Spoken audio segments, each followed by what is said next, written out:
The scene back at Croke Park then, and a very nice gesture has just happened down on the pitch. You can probably see there, just up in the corner of your pitch now, the Laois minor team formed a guard of honour for Tyrone, the new All-Ireland minor champions, just as they were leaving the pitch. And then the Tyrone team and some of the Laois players had a group photograph taken down there. Fantastic scene, as you can see for yourself. This is actually what happened just a few moments ago, as I was telling you about. As I said, the Laois team, All-Ireland minor champions for the past 2 years, congratulating this Tyrone team that last year, of course, was touched by tragedy during their Ulster Championship campaign. This year, touched by tragedy once again. They were actually training in Omagh on the Saturday afternoon, but the car bomb went off there. OK, that's the situation then in that. The senior match we concentrate on next. Changes indeed in the Kildare team. You've known a little bit about that already. Exactly what they are, Marty Morrissey can tell us. Thank you very much, Michael. I can tell you that Sos Dowling is in on the Kildare team. Ronan Quinn is unable to play, and Sos Dowling will start at left half back. And that's the story, that's the main story at this moment in time down here on the sideline for Kildare. As you can see for yourself, while Marty was talking there, Sonia O'Sullivan has come out here onto the pitch at Croke Park to a fantastic reception from all of the people here, as you would indeed expect. Now, the reason that Sonia is here this afternoon is to promote the goal charity match that normally involves the All-Ireland champions on the Wednesday after the All-Ireland final. Now, there's a slight change in the football situation this year. That match will be on Wednesday, as I said. Now, if Kildare win, they will play Dublin in that challenge match. If Galway win, they'll play Mayo in the challenge match. Obviously, the venue's to be decided yet, depending on who wins. To promote that change and to promote the goal charity match, John O'Shea has lined up Sonia O'Sullivan to do a lap of honour around the pitch at Croke Park here this afternoon.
Yeah, Sonia O'Sullivan there, not just a fantastic runner, obviously, as you can see yourself, a bit of a show woman herself, as she passed Hill 16 there, which is populated by the Kildare supporters, taking off the tracksuit top to reveal where her allegiances are this afternoon. And indeed, she's entitled to them because her dad comes, of course, from Robertstown in County Kildare. Now, we interrupted Marty Morrissey and he was telling us the team news. Let's go back again to him.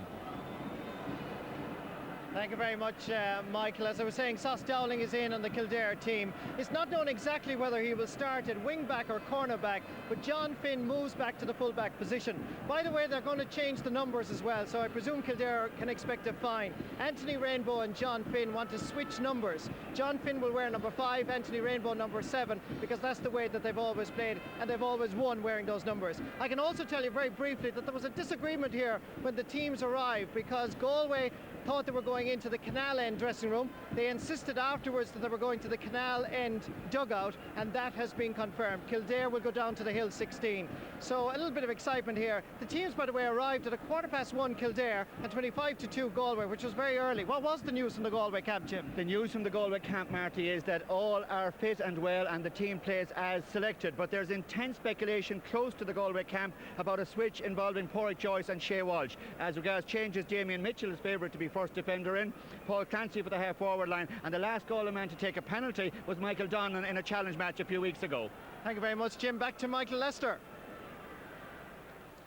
Thanks, gentlemen. Yes, I suppose that change wouldn't be totally unexpected if it came about. The general view would be in Galway that Paul Joyce operates better when playing out around the half-forward line. Now, I saw Billy Joyce, a neighbour of mine from Kildare in Galway, and of course part of the Galway team of the past, in the crowd a little bit earlier on.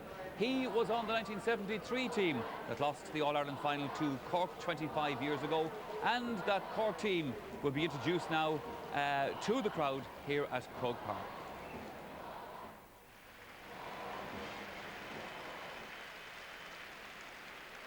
The team captain in 1973, and a man who's been associated with 3 of Cork's 6 successes in the All-Ireland Championship.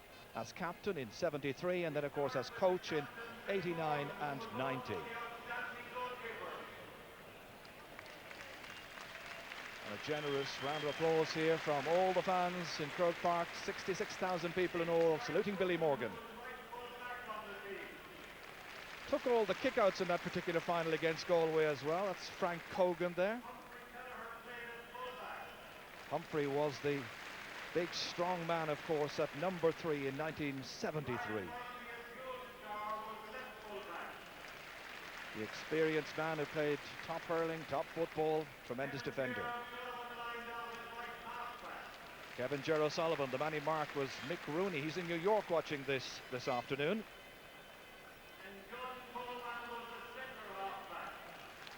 John Coleman, forced off injured, of course, in that game. Legendary names to so many people who remember that final with great affection. Played with Austin Stacks in Tralee, of course, as well. And if you look back on the video of that particular game, you'll see that he had an outstanding match playing against Jimmy Duggan.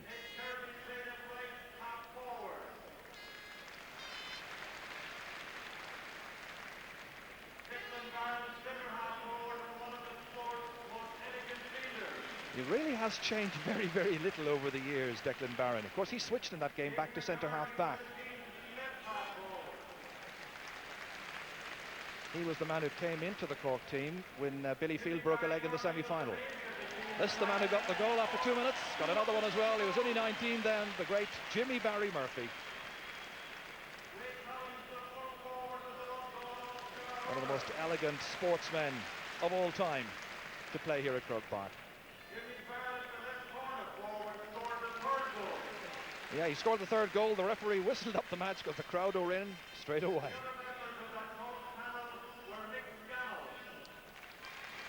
Now going down through the substitutes who played a major role in Cork's run that year. They scored a lot of goals, 2-14 in the first match, 5-12 in the second against Kerry, 5-10 against Tyrone, and 3-17 against Galway. Seamus Cullen was the man who came in as a sub when John Coleman was forced out with an injury.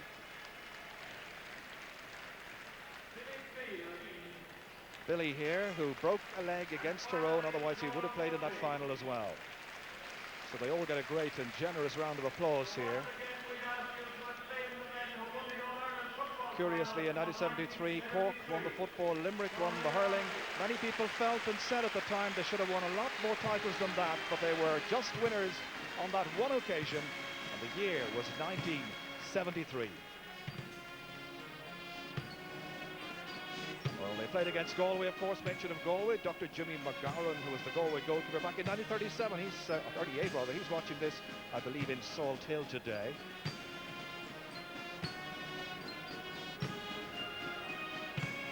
So a blast off the banks as Billy Morgan leads off the men of 1973. They've had a couple of get-togethers in recent weeks. Hugely enjoyable events, I know. And so Brian Murphy then follows his team captain. Brian has been in McGardy, of course, based down in Kilkenny. Dennis Collin there, great hurler come footballer, and JBM himself. I'm sure he's hoping to be back here, perhaps next year, with the hurlers. But today it's all about football. And the final coming up in about 27 minutes' time.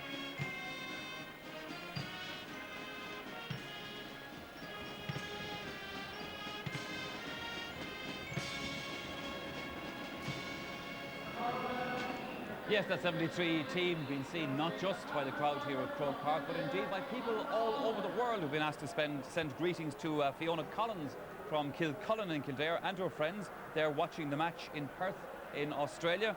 And also there are 150 people from Athy and the general Kildare area who are watching this in Lourdes at the moment. They're out there on pilgrimage, and they've had arranged to have satellite television with the match installed in their hotel, the Alba Hotel, out there in Lourdes. So I'm sure that you're going to enjoy the occasion and the afternoon.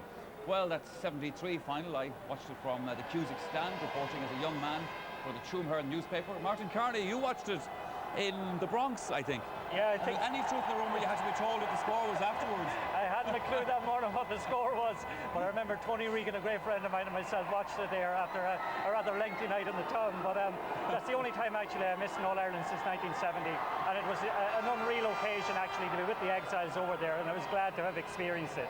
Martin, the changes in the Kildare defence, what is this going to mean to them? And also if there's a little niggle of a doubt as well at centre-back. Yeah, I thought Marty's question early on about Glenn Ryan to Mick O'Dwyer wasn't answered in any decisive way, so there may be a problem about Glenn Ryan, and certainly he'd want to be at his best to be marking Jav Fallon. What will be interesting is to see where will John Finn, where will Doyle, and where will Sauce Dowling line out. My own feeling is that they'll let Sauce Dowling go out to wing half-back and mark Shea Walsh, but as against that, maybe I have a feeling Shea Walsh will end up at full forward, and Pádraig Joyce will come out to wing forward, because Pádraig Joyce played his best football in the Connacht Championship, in particular against Roscommon in the game in Hyde Park when he was playing wing forward, so they might start that way, and Shea Walsh, I know traditionally playing with UCG is more suited to a full forward position.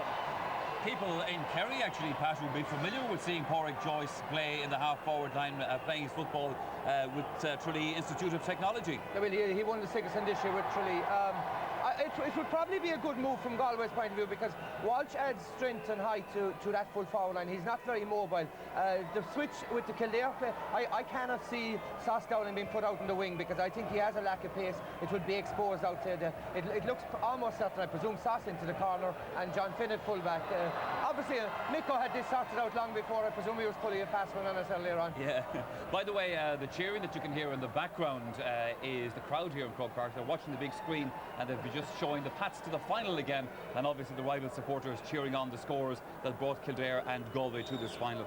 Martin Carney, let's talk about midfield. It is going to be, in my view, crucial this afternoon. Oh, it's the critical area of the game. Like O'Donnell and Walsh are very tall players, will have a height advantage, but they're less mobile than McCreary and Buckley. Buckley goes deep, takes short ball from Glenn Ryan, goes forward. McCreary drifts forward in great positions and again can take scores when the opportunity arises. Dermot Earley will play a crucial role in there also. And in the semi-final I was particularly impressed with Declan Kerrigan in a mopping up operation there around the middle of the field. So both in first phase possession and in breaking ball, whoever wins that area is going to actually win the game. I think myself that Galway can break even, and if so I think they will win the game. As against that, if they have an off day, if one or other doesn't fulfil the potential, then okay, it'll be Kildare's day. Certainly for most of the championship so far, perhaps with the exception of the game in Tuam, O'Donnell and Kevin Walsh have played a lovely partnership in the middle for Galway. Well, they're two very big guys, so they're not going to be outfield in the middle of the field. To be quite honest, I can't see centre field being a very vital area at all, because in the modern day game, with so many players funneling back into the centre of the field, it becomes very, very crowded. Not that many balls are caught cleanly. There's a lot of breaking ball or whatever like that. So I think they'll probably cancel each other out. But the one thing I think where Kildare would have the upper hand in midfield, as Martin alluded to, is the boys' mobility. McCreary's work rate is tremendous. He really drifts into some great positions. Unfortunately, he can't really finish them off. Buckley is the vital cog, particularly in Kildare short passing moves out of defence. Now, they'll be more mobile than the Kildare, but as regards a vital battle or a vital victory for either side, I don't think so. I think they'll cancel each other out. I suppose an awful lot, Martin, has been made of this Galway forward line. Yeah. But in actual fact, if you look at it, Finnegan hasn't played particularly well so far in this championship. Pádraig Joyce has drifted in and out of games. Derek Savage is going to be marked, presumably, very, very tightly this afternoon. It could unravel for Galway there.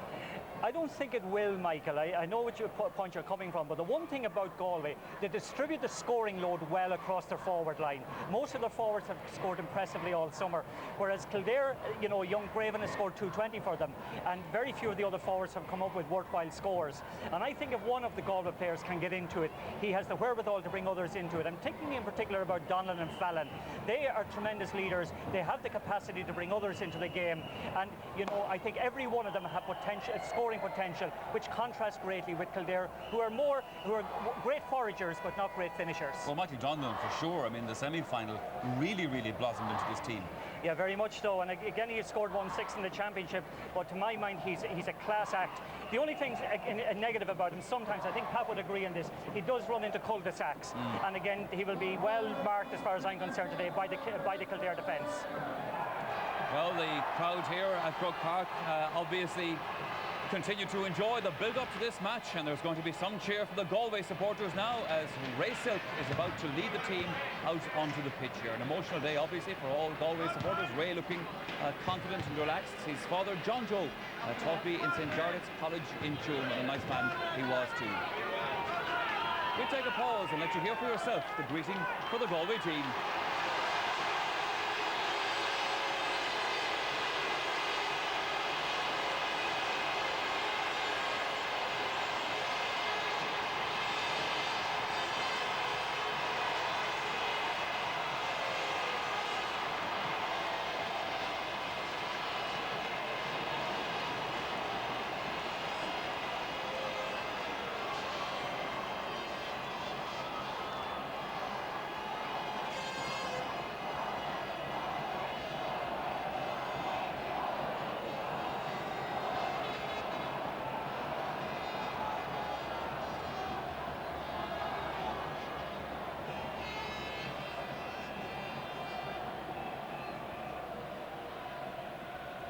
So Ray Silk then, right in the middle of that group of Galway players. They had an A versus B match, I know, last weekend, and the B team wore the white of Kildare just for the exercise, and a very useful exercise, I gather it was too. So it's Galway who go down towards the fans at the canal end. And let's take a check then on Galway's lineup. One change on the team from the side that began the semi-final against Derry. Shea Walsh, a minor here in 1993, gets to start ahead of the more experienced Fergal Gavin. Realistically, there's been one spot up for grabs in the Galway attack in the last few matches, and the number 12 is the lucky one this time. Ja Fallon on the 40 is playing in his 21st championship match, while the most experienced man in their ranks is the cornerback, Tomás Mannion, playing for Galway today in the championship for the 27th time. And a quick look through the substitutes who've done all of the hard work. They include, of course, Fergal Gavin and, of course, Pat Comer, the reserve goalkeeper there, the number 16. And lots of players there who could come in and could make a difference, including the number 21, Paul Clancy. He must have been very close to the starting 15. So Galway then can commence their preparations realistically out on the field. Ray Silk playing in his 12th championship match this afternoon. He's heard all the criticism of himself at the half-back, yet when given the task to perform on the big day, he's always a man for the big occasion. It's now the golden moment. Few of us, I think, realistically thought we'd seen a Kildare senior team playing in the All-Ireland football final. For so long, the county was portrayed as perennial losers. They struggled for years to get beyond the first round of the Leinster, but the past few seasons have energised the spirits, and what a reception they're receiving from the fans everywhere and anywhere. Glenn Ryan, the team captain from the Round Towers. It's the Lily Whites' 9th All-Ireland final. They won 4 and lost 4, and it's their first All-Ireland, of course, since 1935, when they lost to Cavan, and they last won, of course, in 1928. Declan Carrigan there taking his place for this memorable team photograph. And it's a photograph that will be in all of the papers in Kildare, and I'm sure on nearly every mantelpiece if they can take home the Sam Maguire Cup. It's a big if. They are, of course, odds-on favourites, but a lot of the leader writers in sports journals over the last week or two in the major national newspapers, they've been all going for Galway, it seems to me. So, we know that there has been one change. All we're waiting for, of course, finally when the match settles into a pattern, is to see where everybody plays, in particular in defence. So Glenn Ryan and his side held down towards hill 16. And let's now take a check on the Kildare side for the afternoon. And the unlucky one, of course, is Ronan Quinn. He's forced out of the match because of an injury. And coming in to take his place, as we know, it's Seamus, better known as Sauce Dowling. He'll wear number 17. We've heard that the number 5 and number 6 want to change their jerseys because of a bit of good luck. So John Finn today wears 5. He may be the one to start at full back. And Anthony Rainbow will play with a number 7 on his back. And of course, Ken Doyle, highly versatile football, all recalled to the number 4 shirt, and Niall Buckley fit to resume in midfield. It's Glen Ryan's 21st championship match, while the most battle-hardened of them all is Martin Lynch, with 22 championship outings to his credit. And their substitutes for the afternoon, well, Davy Dalton is included among them, and Brian Murphy from Clane, originally from Cork, and the man who got the all-important goal, of course, in the Leinster final against Meath. Fantastic reception, of course, for the Kildare team as they came out here onto the pitch. A day that obviously their supporters have waited for a very long time, and indeed supporters before them and supporters before them again. 70 years since Kildare took that last title. You know, just looking at the team and the team photograph there, and Glen Ryan in particular, Glen has more bandages on him than a small hospital at the moment. And one wonders, Martin Carney, just about his level of fitness maybe, because under the familiar knee bandage he seems to be carrying another bandage. Yes, certainly. He had the knee bandage in the last game, but by all appearances there seems to be a hamstring strain there. And I mean, if he has a hamstring injury, and it only happened this week, then it's only a question of time. It's not a question when, but there's just a question. It could prove costly because now you have the fullback, a new fullback. Glenn doubtful there. I mean, I don't think Glenn has been the player. He was very good in the semi-final against Kerry. Hasn't had a great campaign. Hasn't been as good as last year. I think he's struggled a lot with that knee. Now, he's obviously come in here. There's never smoke without fire. Glenn certainly has a hamstring strain, possibly. And I think it's a big question mark. It's a big gamble from Miko. I think that, I mean, his battle with Ja Fallon was always going to be one of the vital battles of the game. And if he is not fully fit, Ja on top will mean Galway victory. The only thing about it, Martin, is though, I mean, Glen Ryan is the kind of player, I mean, his heart is so big. You know, I mean, that counts for something extra on a day like today.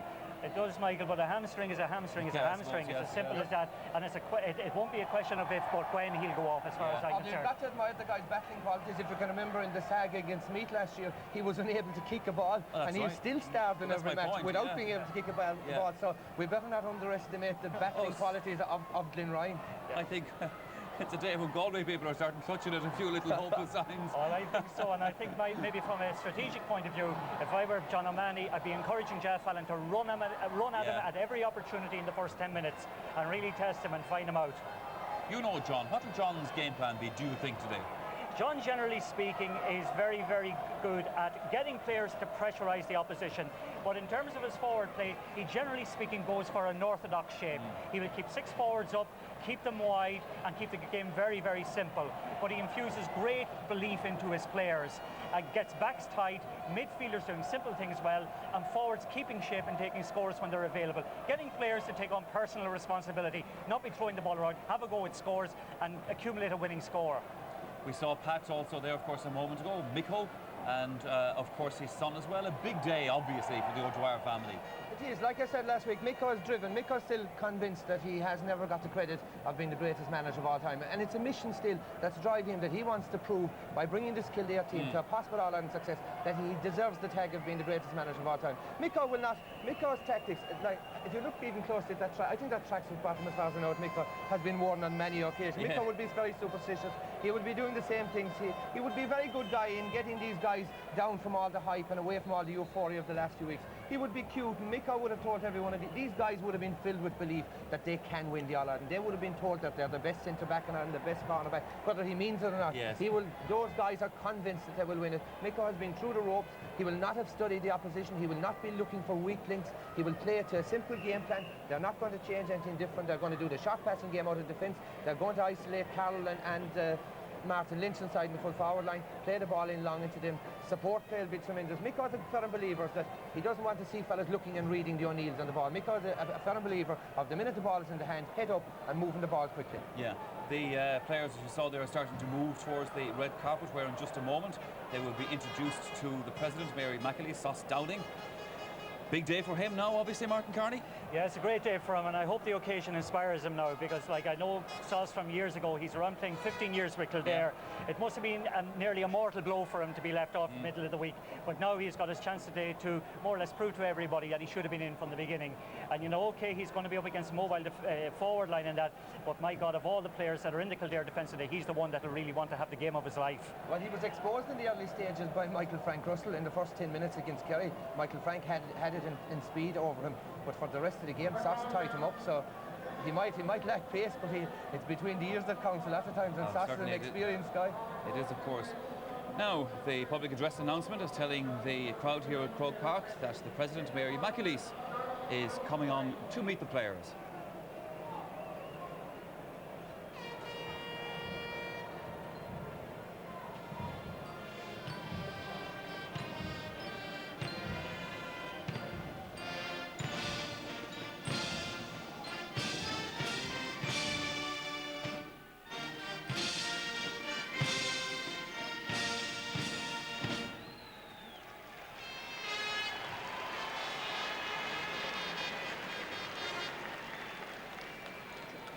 So a smiling president then coming out to be introduced to the 1998 finalists.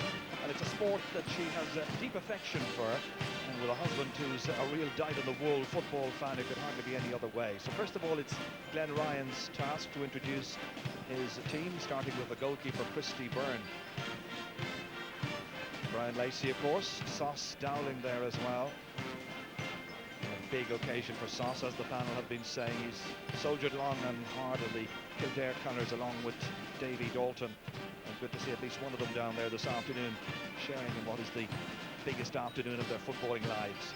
Declan Kerrigan there, who was actually omitted from the Kildare panel when this man here, his dad, was the manager. That's Dermot Hurley Sr.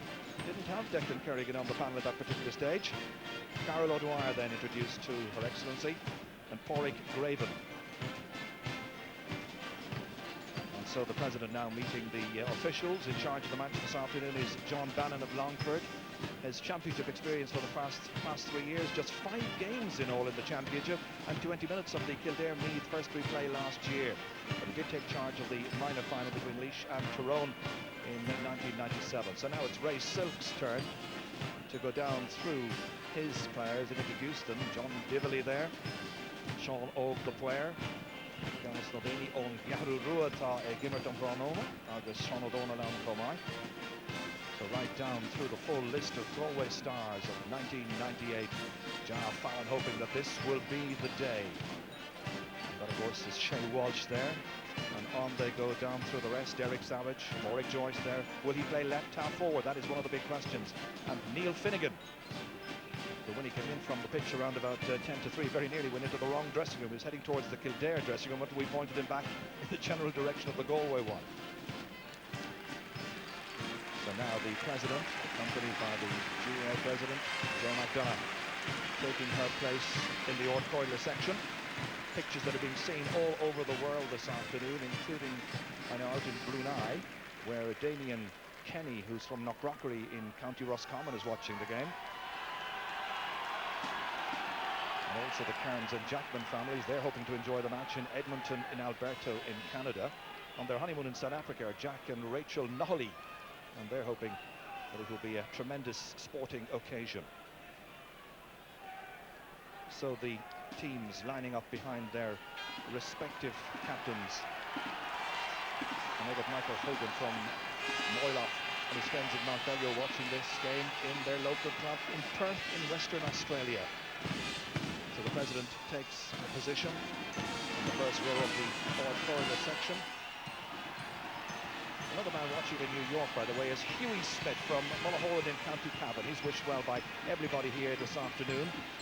And some more people that we've been asked to send greetings to. The Roxley family from Leixlip in County Kildare. They're watching it also in Edmonton in Alberta. And I was asked to say Diogwit to Fergal Tierney, maybe watching it in the Irish Oak Bar in Chicago. Hello to Fergal. So the teams then parading behind their respective captains on what is truly a tremendous national sporting occasion. Final moments of anxiety for the players, this ceremonial parade of the teams. I suppose no amount of experience, even for battle-hardened players like Ray Silk, can ever prepare one for this magical moment. Look at this, for a wonderful sea of maroon and white fans representing the Connacht champions. The last day of the championship itself, barring a draw, of course. The two best teams on form. And of course, who can ever forget or just not consider the attachment between fans and players that's always so evident here on the day of the All-Ireland football final itself. The contest to win the decibel level. And of course there is the touchable parochial element as well. It might well be that your postman or your teacher, it could be a tradesman, it might be a milkman, who has that magical moment during the next 70 minutes to win the Sam Maguire for Galway or for Kildare. Ray Silk hoping to emulate the men of Galway. People like Mick Walsh in 1925, Mick Higgins 1934, John Dunn just 4 years later, and of course Jack Mangan in 56, not forgetting the 3 in a row teams, captained as they were at that stage by Enda Colleran twice, and of course also John Donnellan. What a fantastic scene this is from the very, very top of the new Cusack stand, looking down on a pitch that is in very good condition this afternoon, just a little bit soft still following the rain we had during the week.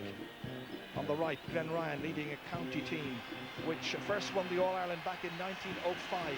Joe Rafferty was the de facto captain, but John Murray was the de jure leader, I'm told. In fact, Rafferty's club Clane represented the county, and the club colours were white, and they remain white ever since. Of course, going on to the story of glory for Kildare, Larry Stanley was the captain, 1919 against Galway. And in 1927 it was Mick Buckley of Cara, and he could have been captain 8 years earlier. And of course the following year, 1928, the Sam Maguire was presented for the very first time. So the teams then parading down right in front of Hill 16, which this afternoon is very much the possession of Glen Ryan's followers, the Kildare men.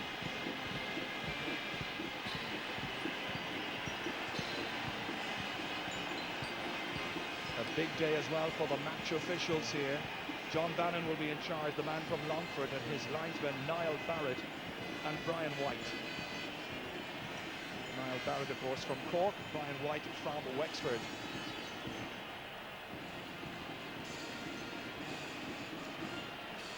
Incidentally, the origin of the white and the lily whites and so on. Father Paul Fitzpatrick wrote to me during the week and told me that it all had to do with a man whose name was John Hyland from Ballytague, and he apparently drowned. And sadly, the funeral at that stage, instead of the mourners wearing black, they wore white.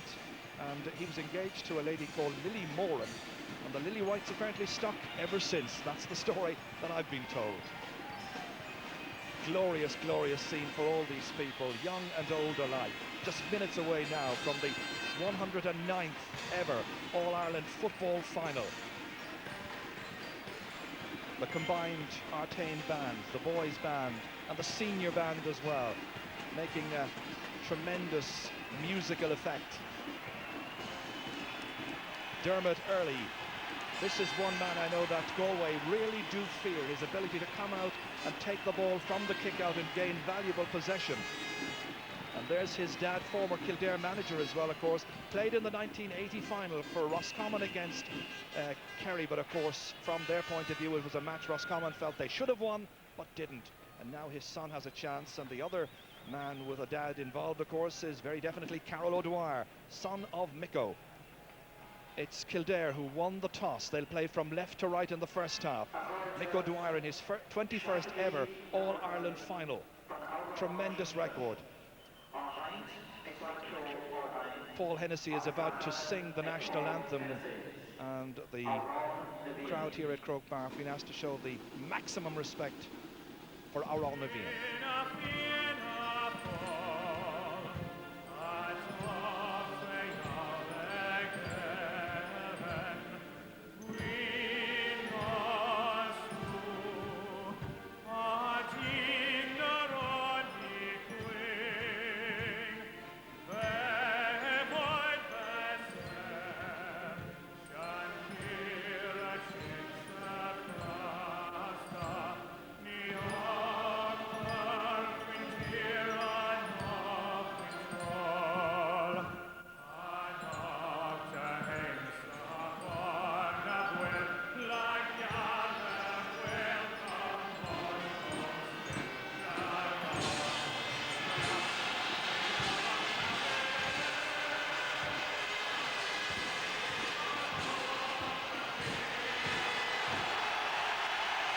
who would realistically and honestly have said at the start of the year that it would be Kildare against Galway in the 1998 All-Ireland football final?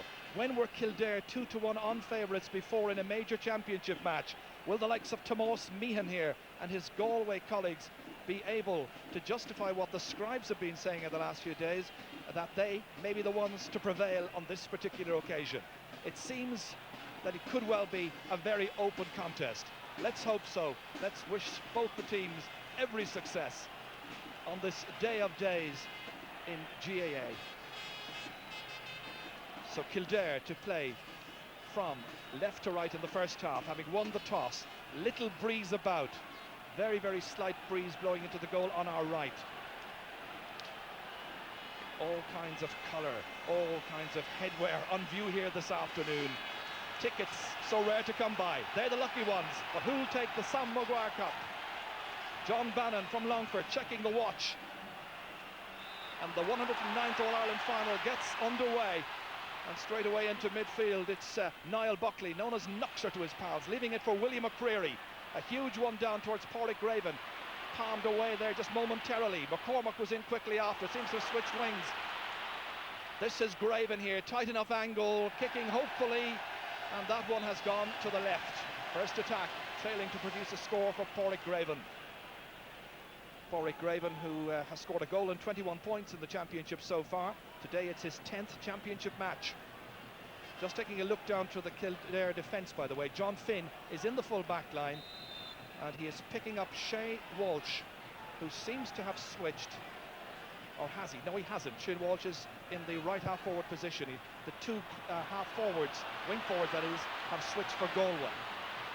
But it is Pádraig Joyce, at the start of the match at least, playing in the full forward line. That was Michael Donlan there. Tomás Mannion here. Belting it downfield, in over the head of Neil Finnegan. Secure play at the back, however. That was John Finn, and that's going to be a free in. Finn, who's an Air Corps pilot, committing the indiscretion, and it's going to be a free to Galway. Neil Finnegan, who can take the frees from the right, and of course Pádraig Joyce would hit them from the opposite wing with his left boot. Thinking, I think, about going short. There were a couple of runs being made for him, in particular by Derek Savage, just ahead of him. So Finnegan from the St. Sylvester's Club here in Dublin. Ryan Tauty's club, of course.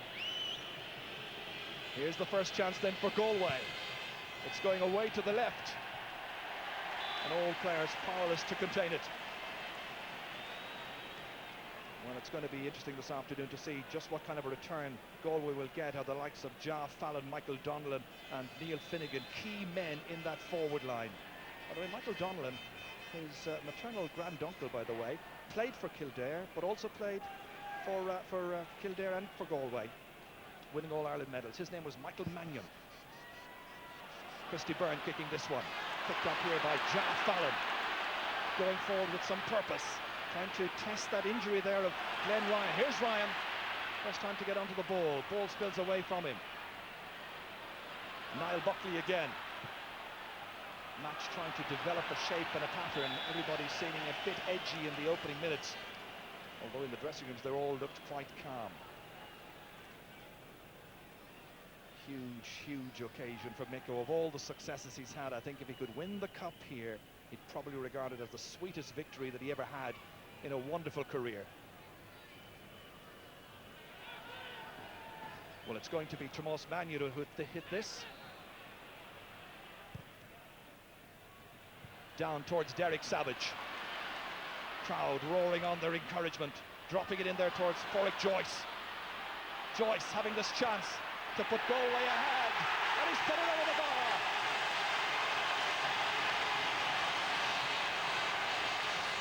First point of the All-Ireland final scored by Pádraig Joyce. Galway get off to the better start.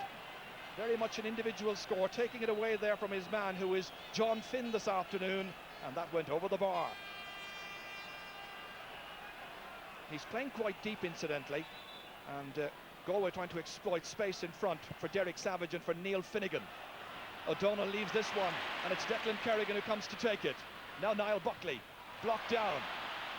Still runs on, however, towards Kerrigan. The block was by Ja Fallon. This is Rainbow. Anthony Rainbow wearing 7, even though they announced in the paper that he will wear 5 and play on the opposite wing. Hardly see much reason to make that particular switch in any case, as Gary Fahy goes back. Locating Kevin Walsh, playing some of the best football of his career. Glenn Ryan trying to get under this one. Ja Fallon in there to challenge him. It's booted out in the end, however, by Ken Doyle. Taken up here by Shea Walsh. Walsh down to Neil Finnegan. Finnegan trying to get away. That's a great ball inside. Here's an excellent chance for Joyce once again. He was dragged and he took a lot of steps, I think, and the referee has signalled it's going to be a free out. The referee was indicating that it was going to be a free, and then I think he realised that Kildare had possession and he allowed them the advantage. Niall Buckley, good shoulder from Finnegan. Glenn Ryan, a couple of players going to him, O'Donnell right alongside him. Buckley again. Again a good shoulder coming in from Sean O'Donnell from the wing, where he scored a memorable point in the semi-final win. Belted out of defence there by Lacey. Down towards Martin Lynch. The contest there between Lynch and Mannion should be a good one. That's Sos Dowling playing the ball forward, intended for Graven. Stopped instead by Tomás Meehan. Here's Tomás Mannion. Mannion 45 metres out. Willie McCreary going back. This is Brian Lacey once again.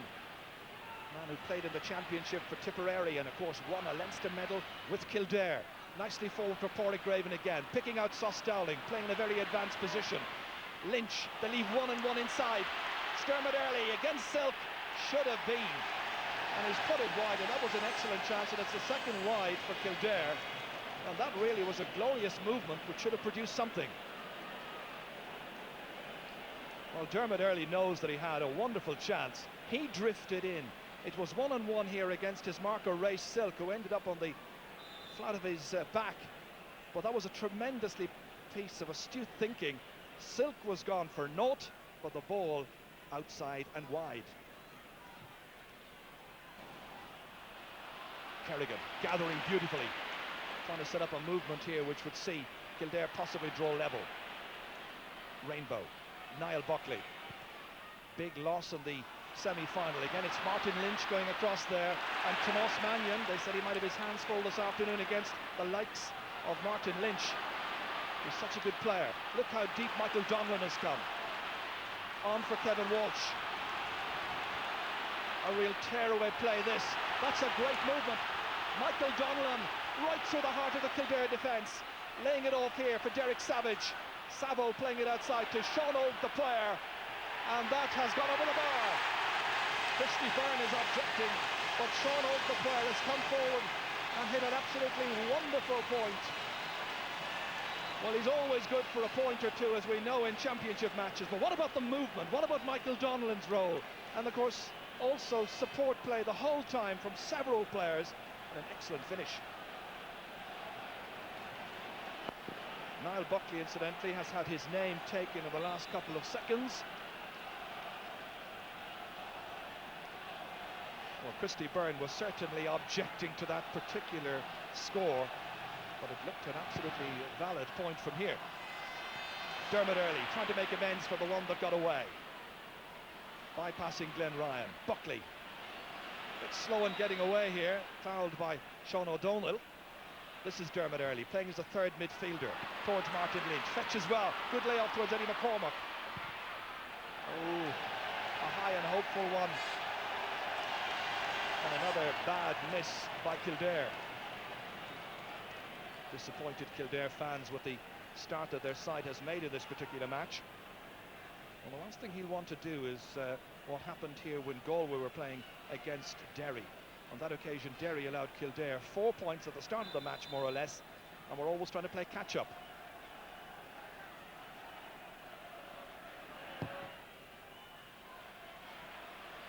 That's nicely fetched again by Dermot Early. Early again taking on Ray Silk. Silk having a torrid time of it so far. This is Niall Buckley. And this time it's gone to the right. Not too much in that one. An ambitious one from about 45 metres out. But the Whites mounting up 4 now so far for the Lily Whites. And this marriage that's planned for 5 o'clock of Lily and Sam certainly put on hold for the moment. Willie McCreary and Kevin Walsh contesting in midfield, and it's O'Donnell against Buckley. Martin McNamara, known as Mac to all of his followers and fans. O'Donnell breaking this one down. McCormack thought he had it. This is Sean the player. Back to Donnellan. That's O'Donnell. Huge booming one down there towards Joyce. Direct football being played by Galway. Finnegan laying one down along the line towards Savage, but he couldn't quite contain it. Ken Doyle was there.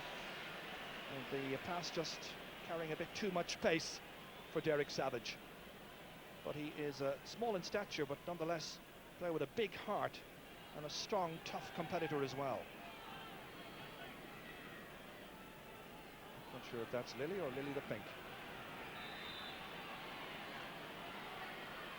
This to be taken by Christy Byrne. Christy playing in his 14th championship match. Not a particularly good kick out, but it reaches Anthony Rainbow. Now Glenn Ryan laying it off there for Lacey. Fumbles. Donlan getting it back in. Big roar of approval from the Galway following. But it'll be a sideline ball for Kildare.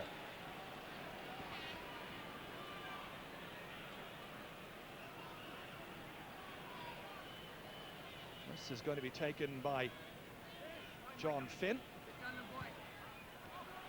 towards Glenn Ryan. Again, the short passing out of defence by Kildare, very much their trademark. Buckley linking up with Ken Doyle. Thought about the return to Buckley. Going long this time. Eddie McCormack directly running at his man. Sound tactics against Sean the player. Carol O'Dwyer, first time to really get on the ball in this match. Gary Fahy there for company. Lobbing one in dangerously early, was trying to get the fist to it, but didn't make a proper connection. He's been close on a few occasions, and Carol O'Dwyer on this occasion the provider.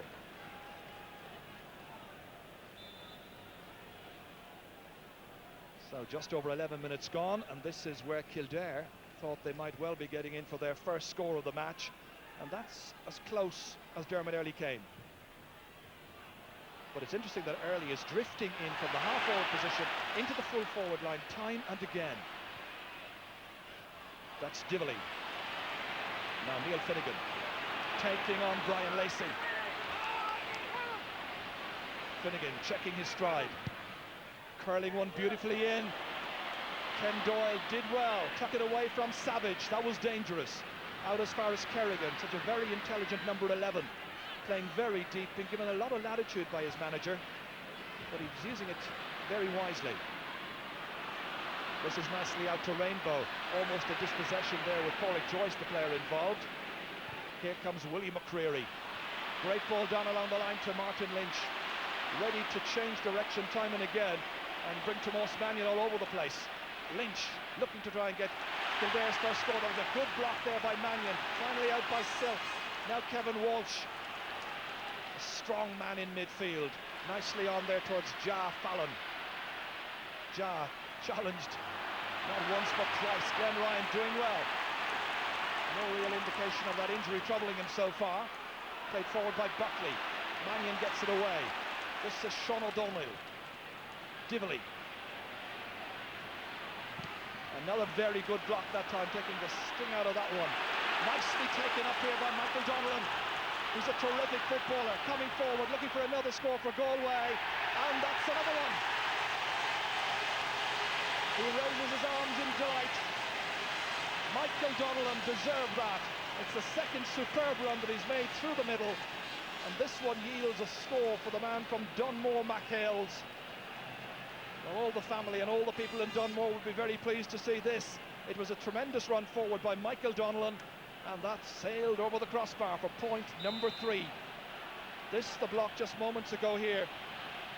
Mannion doing just enough, and Silk perfectly positioned. Anthony Rainbow, by the way, has been switched on to Michael Donnellan in a switch in the last couple of seconds. McCreary from McCormack. This is a good situation, and that's gone over the bar. Well, it's taken 13 minutes for Kildare's first score, but Eddie McCormack finally made it. Well, as we know from past form, he tends to run across the field more than directly taking his man on. Today he's doing a bit more of the direct stuff, and that was a wonderful kick from some distance. So Kildare finally get off the mark as William McCreary was setting up the opportunity, and in the end it was McCormack from Clane who scored. Well, that should do the Kildare confidence a lot of good. Not a particularly great kick out this time either by the other goalkeeper, Martin McNamara, but it reaches Michael Donnellan. I think the tactic is to try and keep it out of the middle, where there's a feeling, of course, that Kildare are so strong in the air. Mobile players, the likes of Buckley and McCreary in particular, and Early quite capable of going back in there to take vital possession. It's a huge one in towards Martin Lynch. He's in after it, and it's a save on the goal line by McNamara. That was close. Martin Lynch almost getting inside the cover there of Gary Fahy. McCreary comes to leap, but he leaves it behind to Jar Fallon. Fallon from Tuam stars, nobody marking him. Lacey slow to get in, and there's a man in support. And it's well taken in the end after all of that by John Finn. But there was a glorious chance of a goal at one end and another at the other. Here's McCormack, lobbing it forward towards Pádraig Graven, trying to hand pass it to one of the runners coming through. Kerrigan was hit with a hard shoulder by Tomás Meehan. It's still Kerrigan, challenged by Meehan again. Back to Lynch. This is Pádraig Graven. Well, Dermot Earley was waiting in there. He was almost inside the small rectangle, and Galway get away with it. A lot of goal opportunities in this match. This is the Choir, one of the scorers so far in the game. Sean O'Donnell lobbing it down, hopefully really, and Glenn Ryan perfectly positioned. Now Ken Doyle providing the assistance, getting it away from Savage. Here's McCormack once more. A run forward being made by the number 17, Sos Dowling. Still McCormack. Now Glenn Ryan. Again, some isolation inside there, and it's working out well. McCreary's forward, and there's support from Early, and it's in. Finally a goal does come. Dermot Earley, the goal scorer.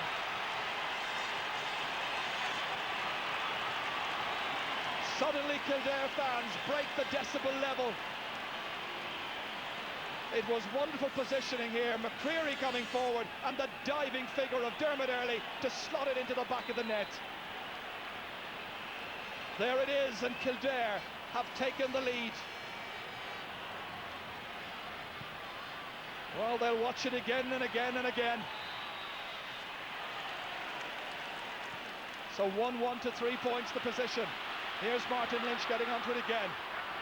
But the tactic of isolating one-on-one inside against the Galway full back line is working really well. Opportunities are coming, and coming right now is John Dively. Dively opting to stay back, by the way, all this while Declan Kerrigan does a bit of roaming out the field. This is Sean of the Choir. Always confidence will be a little bit rocked, I'm sure, by the concession of that goal. That's a great catch by John Finn. Picked to play on the half-back line, but of course at club level he does play full-back. Buckley, this time Silk gets there ahead of Dermot Earley, who looks at the linesman as if to say there was a foul.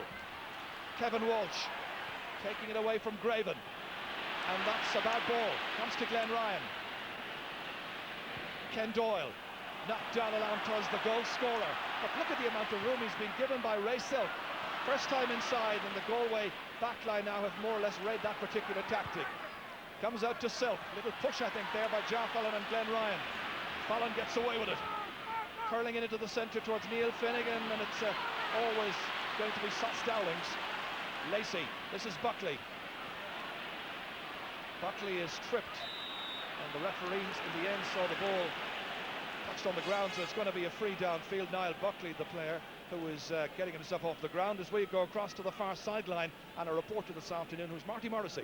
Yes, Gerard, there's a little bit of frustration evident now in the Kildare camp despite that goal. They're worried that the short passing game is going to cause them problems, and there's also a problem with cogs. Mick O'Dwyer has brought a set of boots to the sideline in an effort to change at least one of the half-backs' football boots. Interesting times ahead then, as that's booted into the corner, but nobody had any real chance of getting at the end of it. But it's a tactic that down in the Kildare full back line that has worked pretty well. John Finn has settled in well. And what about the saves of McNamara? This was Buckley firing this one in. Lynch was coming after it, got a little fist to it, and a very fine save by McNamara. And the other one came very soon after that. Right onto the bar it was coming. And McNamara getting the ball away from danger. Back in the centre of the field. Jar Fallon trying to borrow his way through against Glenn Ryan. It'll be Galway's free kick. Kevin Walsh shaping up like he'll take it. Dively making a run outside. But they have a player down injured. I think it's Jar Fallon. The man who's marking him, of course, Glenn Ryan, the Kildare captain. So straight away the medical officials brought in to attend to the injured player.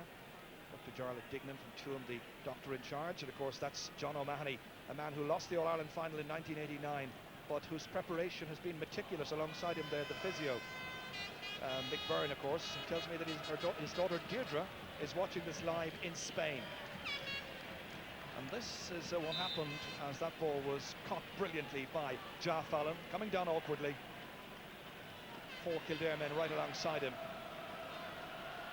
And we have more news coming up in just a moment, but the free, first of all, which is about to be taken by Michael Donnellan. Huge distance out, belted in there, caught well. This is Walsh, Shea Walsh. Did well. And that has gone just off the defender, and it's gone for a 45. Shea Walsh with a little piece of trickery. One of those players sent off in the wrong in the minor semi-final in 1993, later exonerated. And this time in 1998, lining up at left half forward, and that's how close he came. Christy Byrne getting a touch to it. So while this kick is being prepared, let's go back to the sideline and Marty. Just to follow up on that boot situation, while that injury was being taken care of, Mick Dwyer offered a pair of football boots to Niall Buckley, and Niall declined and said that he was fine, he was going to continue on. Continuing on right now will be Porrick Joyce. A point so far, he got the first point of the match. This his first long-range free. That has gone to the right. We have the chance of levelling up the game, but it's Kildare who still lead by just a point. That goal after 16 minutes credited to Dermot Early. Very low-scoring finals so far, with nearly 22 minutes gone. But the tactics really, really interesting. Both sides having studied the opposition in great detail. Dermot Early again trying to catch this one from the kick-out. They've read that one, because over there to try and mark him was Shea Walsh. 2 number 12s were in opposition as the kick-out was coming from Christy Byrne. Silk going back, the Galway captain. Free coming up to Kildare. Niall Buckley about to take it. Fisted away there by Sean Oak, the player, from Eddie McCormack. This is Shea Walsh doing a little solo, holding it up for Dwyer to come forward again. It's one aspect of this game that he really loves, the Galway number 7, dragging down Niall Buckley. And the referee has noted the offence. I think once that happens again, there could well be a booking. Buckley sending it in towards that Galway defence, and it's Declan Kerrigan kicking it high and putting it over the bar. He's out there to try and pick up the little pieces that come his way occasionally, and he has now put 2 points between the teams. A simple, straightforward tactic of anticipating as the free was going in. Tomas Mannion knocking it out, but waiting there, Kildare's number 11, and you know the rest.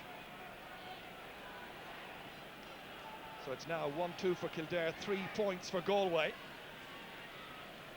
Kerrigan, a very thoughtful player, thoughtful in his approach to football. Against Kerry in the semi-final, he was clearly in charge at centre-half forward. So McNamara beaten already once in this match with a kick-out. Towards Kevin Walsh, drops it down, McCreary is there. And if he starts to make more of those runs forward, you wonder, will Kevin Walsh be tracking him the whole time, as indeed he has to do. McCormack Again, just one man inside to aim at right now. And even as I say that, Martin Lynch moves away to the left and they leave somebody else inside. That somebody else is early going in, but he couldn't hold on to it. He ends up going wide once again. Well, Galway's last score, you know, was in the 13th minute of this match, so now gone 11 minutes without a Galway score.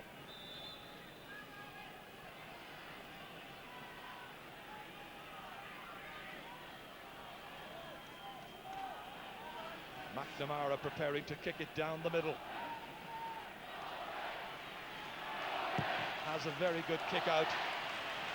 O'Donnell coming to try and fetch. Broken ball, anticipated again by Sean Og, the player. Time and again he's been pushing forward, taking the free himself towards Ja Fallon. Having a quick look around to see what the options are. Glenn Ryan trying to delay his progress. Inside towards Porrick Joyce, the goalkeeper's come out. Christy Byrne got it, but Savage has it now for Galway. Awkward angle, blocked down by Buckley, that's a great block. Support from Ken Doyle, and Niall Buckley takes it away again to Declan Kerrigan. Divilly has stayed way back. Kerrigan's lost it. Galway have it again. Neil Finnegan. Kerrigan putting in the challenge. It's still Neil Finnegan. Looking around to see just where there's a little space. He was trying to link up with Savage, but it's Kildare who have it back. And that familiar pattern of the lily-white players getting it out of trouble. That goes from McCormack to McCreary. Mannion winning it. Back here again towards Tomás Meehan. This is Porrick Joyce. McCormack trying to get in the challenge. So too John Finn. Still Porrick Joyce looking for another score. Galway really needs something. Donnellan may be the provider. He was a little off balance as he was hitting it, never connected properly. Nothing quite like that memorable point he scored early in the game, and there are now 5 Galway wides.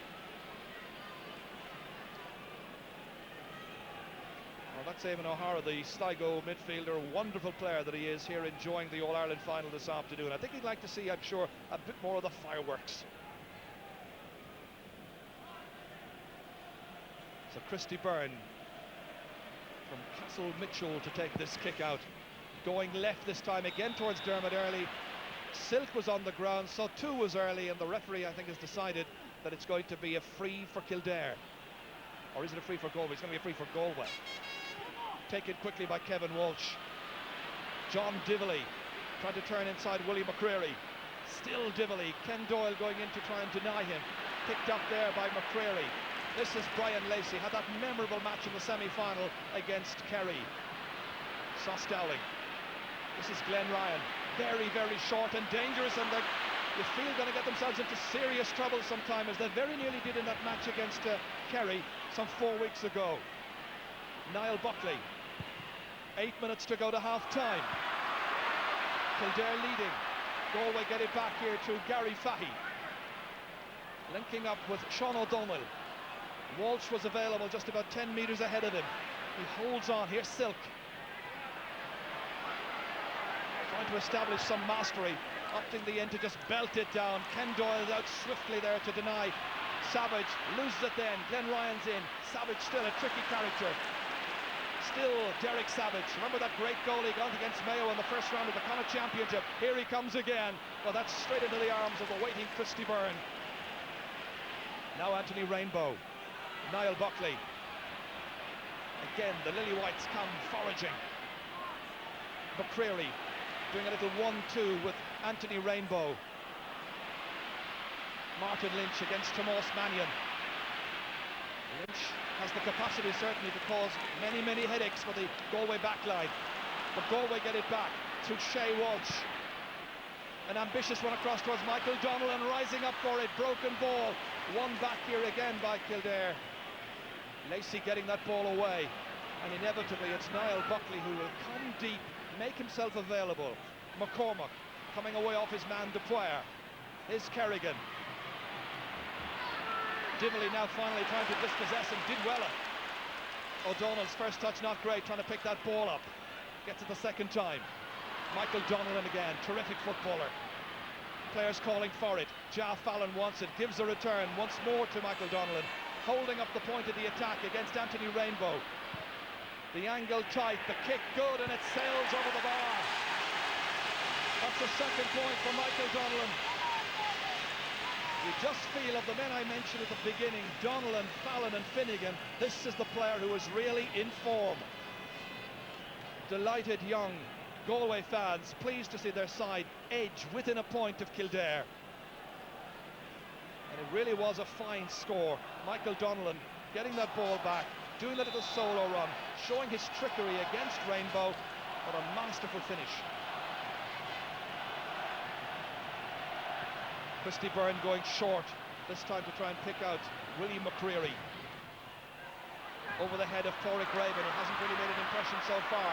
Carol O'Dwyer also striving to get into the match, and that'll do nicely from a Kildare point of view. He taps it over the bar.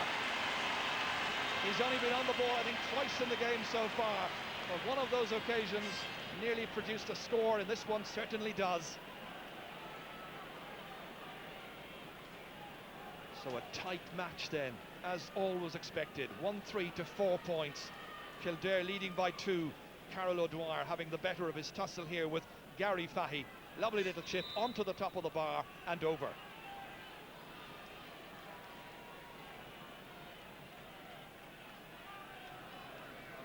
Martin McNamara has had a fantastic year with Corofin and Galway. Back at the venue where on St Patrick's Day, Race Silk led Corofin to victory. Shea Walsh now hoping that Silk will have the same honour this afternoon. Niall Buckley, a long, long way to go yet. Getting it back from McCreary into the space. And Mannion gets there well. It may be difficult to get out ahead of your man when your man is Martin Lynch, but he just got a little touch on it. Out as far as Michael Donnellan. High up into the air. Glenn Ryan comfortably under it. Locating Niall Buckley. 4 minutes to go to the break as Graven sets up Carol O'Dwyer. Looking for 2 in a row. He may have started quietly, but he really is now putting down a marker for the Galway backline. This is a player that simply has to be very vigilantly watched. Miko, his dad, will be delighted because he's put a goal between the teams, 1-4 to 4 points. Well, the point has been made time and again that this is a player who's made a big difference. He's come in and he's shown what he can do, and he scores regularly. That's 13 points now in the championship that Carol O'Dwyer has contributed to Kildare's cause. O'Donnell, fine fetch, good catch indeed by Sean O'Donnell. But look how quickly he's closed down. Silk dispossessed by Early, but it comes back once again to O'Donnell. Silk chasing after this one, keeping it away from Declan Kerrigan. Not really quite sure where he's going. In the end, he picks out Ja Fallon. Beating Glenn Ryan to it, in towards Joyce, and that beats them all. And it's a kick out. Well, in a way, it summed up part of Galway's game this afternoon. Silk taking the ball forward, not quite sure what the final tactic was going to be, and in the end a breakdown of communications between the players out the field and the inside forwards.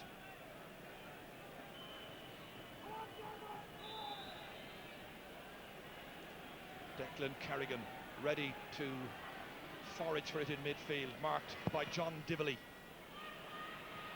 Dermot Early coming out to take the kick out once again, and not for the first time in this championship. Glenn Ryan. Here's Brian Lacey. What a marvellous year he's having.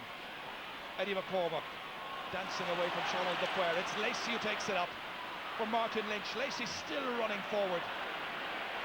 Lynch holding it up. The other players, I think, felt that the ball should have been played in a bit earlier. It's with Rainbow.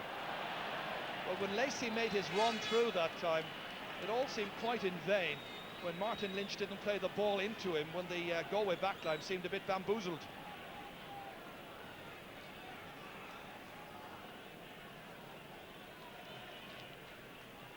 So late in this first half, worth noting that Kildare have now had 7 wides in the match, and Galway with 6.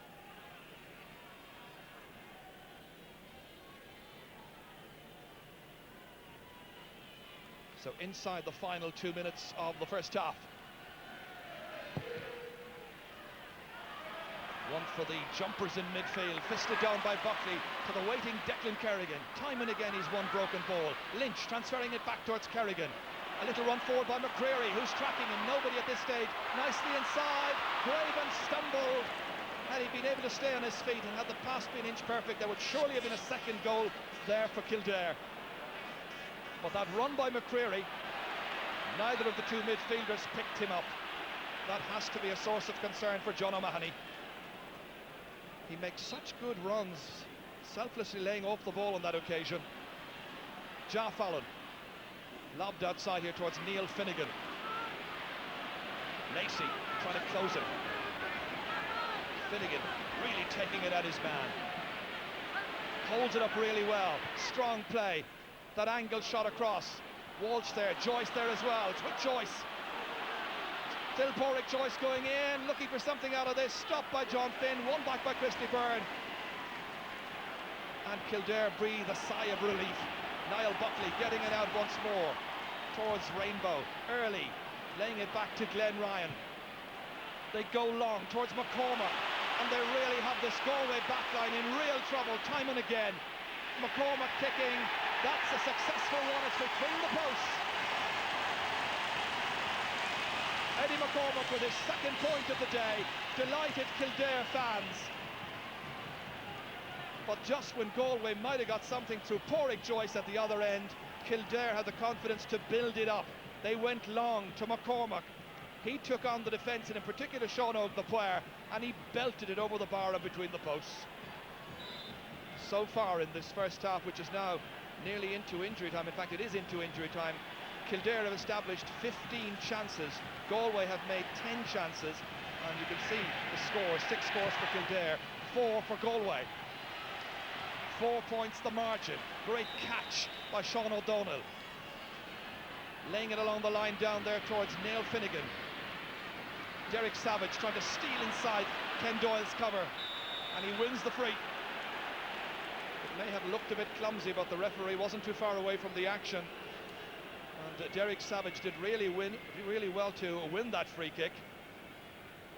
It's to be taken by Porrick Joyce, the left-footed kicker who got the first score of this game. Ken Doyle from Allenwood in Kildare going back.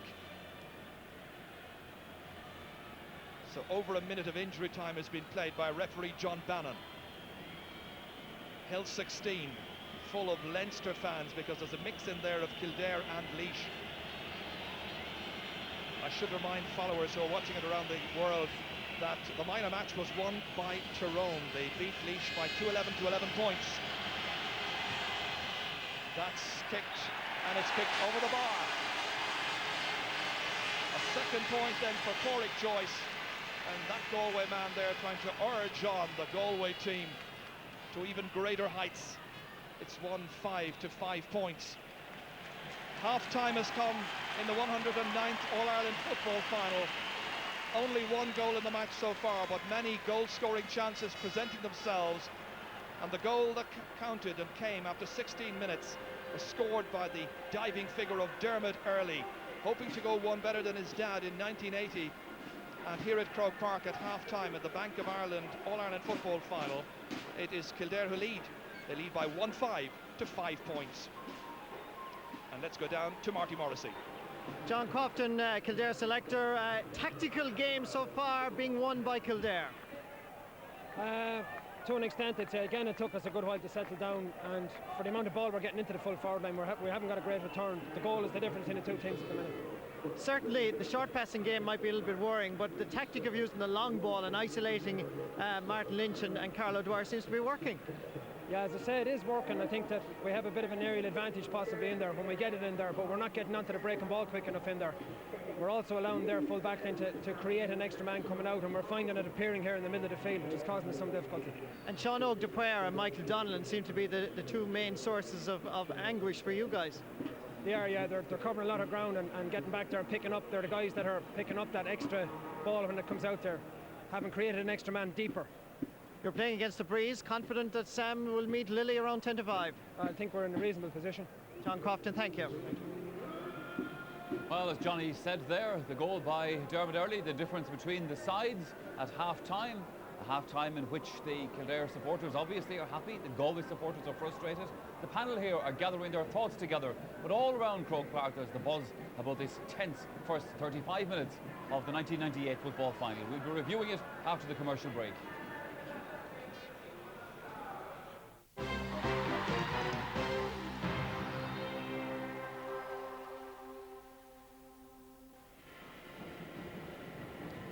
Half-time in the Bank of Ireland All-Ireland football final then. Kildare leading Galway by 1-5 to 5 points at half-time. I hope that you're enjoying this match wherever you may be watching, not just around the country, but indeed around the globe.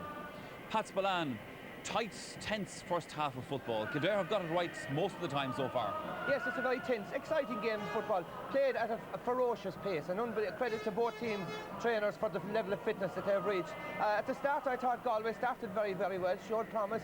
Sauce Dowling was in big trouble with Michael Donlan, and they were the more threatening. Then, after 10 minutes, Kildare settled down. They shifted Sauce Dowling over to Shea Walsh, which was a very good move. Glenn Ryan is supposed to be injured. Boy, if he's injured, it's the new recipe for success. He's playing absolutely superb at centre-back. Midfield are totally dominating. Kildare are really on top there. Declan Kerrigan is picking up all the breaks. Ray Silk is in big trouble with Dermot Earley. And while Kildare are still overdoing the short passing game, and Martin made the point that 3-1 was the ratio in the semi-final. Last year it was about 10-1. Yeah. This year they've brought in the long ball game into the attack, and we see it has reaped dividends. It's a great game, a low-scoring game, probably suiting Kildare. And Martin Carney, for all of that, Galway actually started very impressively. And we're going to have a look at one score that was set up by Michael Donlan, scored by Sean O'Dwyer. And really, they took the ball like from one end of the field to the other. Yeah, again, Michael Donlan took a short pass there from Tomás Mannion. And again, as he did in the semi-final against Derry, so runned up, took a 1-2 with Kevin Walsh, who actually hasn't been in the game that much. Takes a return there, and again, makes like a knife through butter, goes through the defence. And again, gives the ball there to Derek Savage. He gives it across then to Sean Oak, who has made the overlap, and he touches it over the bar.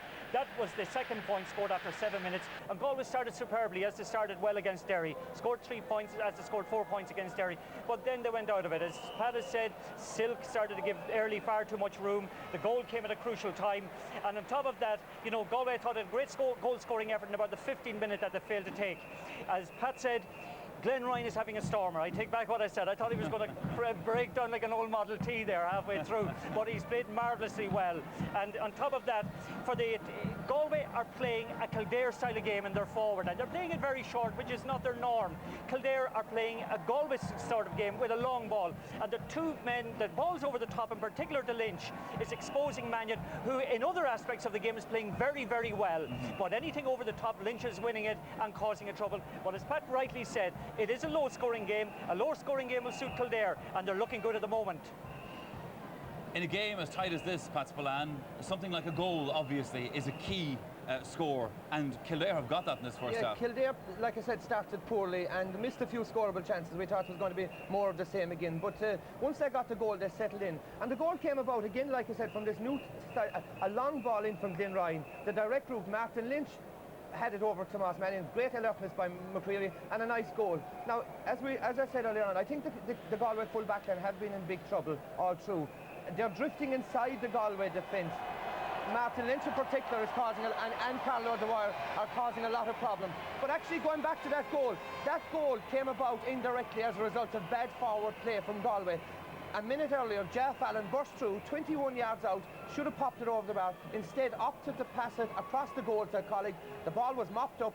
Hey presto, a goal at the other end. The second great score from Kildare in that half was from Eddie McCormick. And again, it came indirectly from poor Galway play. Niall Finnegan had the ball, well shepherded, well shielded by Brian Lacey into the corner. Eventually kicked a hopeful ball across the goal, mopped up by the Kildare defence. Straight up from Glenn Ryan, back up to Eddie McCormick, and a wonderful point. Kildare back out onto the pitch. Martin Carney, can Galway turn this around? Will Kildare be able to keep it up? Well, if Galway can rediscover their simplicity, the way they started at the beginning of the game, and letting the ball do the work for them, then I think they can win. But certainly, the Kildare team at the moment, with this swarm defence of theirs, are looking very impressive. And they're winning all the man-to-man duels in the back line, apart from Donlan, who is making, you know, the odd incision. Galway are scoring too irregular for the number of chances they have had. And on top of that, the Galway halfbacks, in particular Silk and Dively, are not getting tight enough on Kerrigan and Early. And they're creating that little bit of extra man situation that is, you know, ultimately may prove the difference. It's not that Galway are playing badly, they're just not finishing their chances. They're not finishing their chances. They're playing with, both teams are playing with great heart and commitment. But I mean, I think they just have to, as we said, go back to the Mo Giroc a little bit more as they were at the beginning of the game. Them off, and there's only a goal between them. It's hard to play for. Oh, sure, there's a lot to go on this, and let's pick up in the next 35 minutes. Go back to Joe Canning. Thank you indeed, Michael. Yes, just a goal separating the teams. 1-5 to 5 points. Both sides coming back out. Sean O'Donnell, the last one out. One young Galway fan who is here. He was here for the semi-final. I mentioned him on that occasion. He was here for the Share a Dream Foundation. He loves to watch Galway. He's got cystic fibrosis. A little lad called Richard Reddington from Garafawns at Dunmore, near Tuam, of course. And he's here. I'm sure he's enjoying it. He'd enjoy it even more, of course, if Galway could draw level. So we're just seeing whether there are any possible switches or changes. Don't see any so far. It is Buckley and McCreary in midfield for Kildare, Walsh and O'Donnell for Galway, and John Bannon gets the second half underway. And Niall Buckley, or Nuxer as they call him, fisting it forward. Willie McCreary laying it outside towards Eddie McCormack. Sean Og the player, marvellous at going forward, now called on to defend. McCormack going right across the field here. Kerrigan. Buckley coming in again on his left boot. Dermot Early was following it all the way in. Did well. Really deceiving the Galway backline. Unable to swing that boot at it, however. McCready was there in assistance, but Tomás Mannion with an excellent first half. Blocks. It's come back to Porrick Raven. Yet to score in this match. McCormack shot straight into Martin McNamara. Kevin Walsh, the midfielder, has come very, very deep. Now John Divilly. Belting it way down towards Porrick Joyce. It's a Galway forward line with a more than usual number of left-footed players. Savage coming in on his left boot, and that has just gone to the left. It was close, but it seems that Kildare, as a backline, have done their defence very well. And time and again, as Brian Mullins looks on here, time and again, the Kildare defence seem to be able to force the Galway men, as much as possible, onto their right boot. Much to the displeasure of the likes of Jaffa and Porrick Joyce and so on, and Mick O'Dwyer pacing up and down that line. He's been through it all before. Jaffa Fallon trying to come more into the match at centre half forward. Kevin Walsh is there to assist. They look once again for Derek Savage. Getting away from Ken Doyle. This holds some promise. Savage. Doyle did well. Bided his time. Waited for the correct moment to come in and dispossess the tricky number 13 of Galway. Good defensive play. This is one here by Tomás Meehan. Meehan from Caltra. Laying one in there towards Jar Fallon. Against Glen Ryan, he's had problems getting really good possession in the game. Michael Donnellan, one of the stars so far in this Galway performance. Into the corner he goes. Savage switches wings. You see what I mean about him trying to get it onto the left. Fallon again. Hitting this one in, and that's gone over the bar. Jar Fallon, his first point, so he narrows the gap, delighting the fans down there at the Royal Canal end of Croke Park. That was an unerring finish by Jar Fallon. Now the Galway followers want to see a lot more of that. 2 points the difference. Savage set it up for him. Jar Fallon, quick throw of the shoulder to the right, onto the left, and a beautiful finish. Both sets of followers getting right behind their team in this, what is always the match of the year. Kerrigan across towards McCormack, trying to link up there with Niall Buckley, didn't come for him. Instead it's Sean Og the player to his team captain, Ray Silk. A big one in towards Joyce, great fielding by John Finn. A real authoritative figure back there in the Kildare defence this afternoon. McCormack. Support inevitably from Anthony Rainbow. Graven was going low for that. Kevin Walsh leaving it there. And John Divilly was trying to get away from his man, but fouled. That's a great ball. Donnellan inside towards Joyce, here's a chance! Galway surely will score here, and they do! Galway have got in front. Porrick Joyce with a goal after just 4 minutes of the second half. It was a wonderful sweeping movement. It had pace, penetration and accuracy.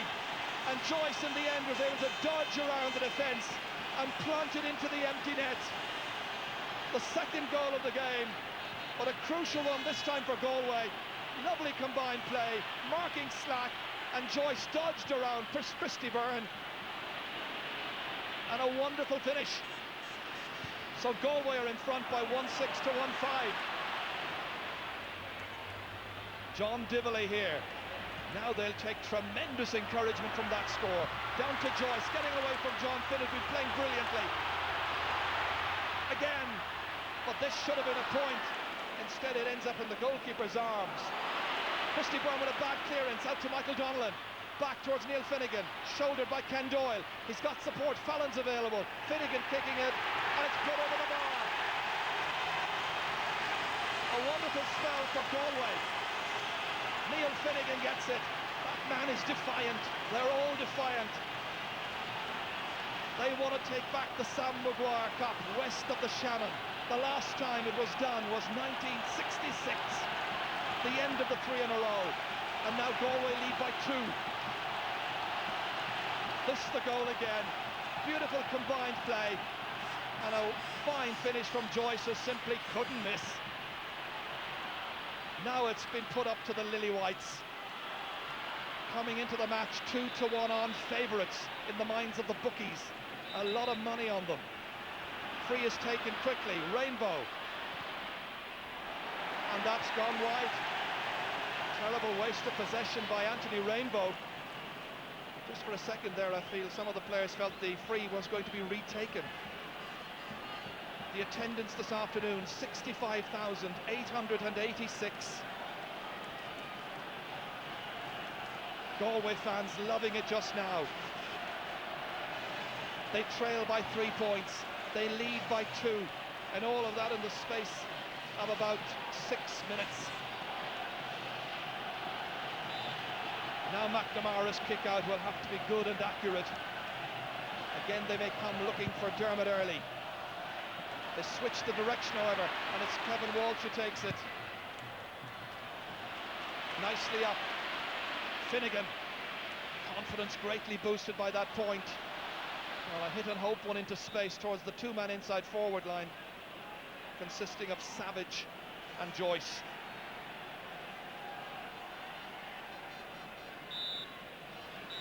Sideline kick will be taken by Brian Lacey. John Finn thought about kicking, but decided, hang on, we'll just keep our method and our discipline at the back.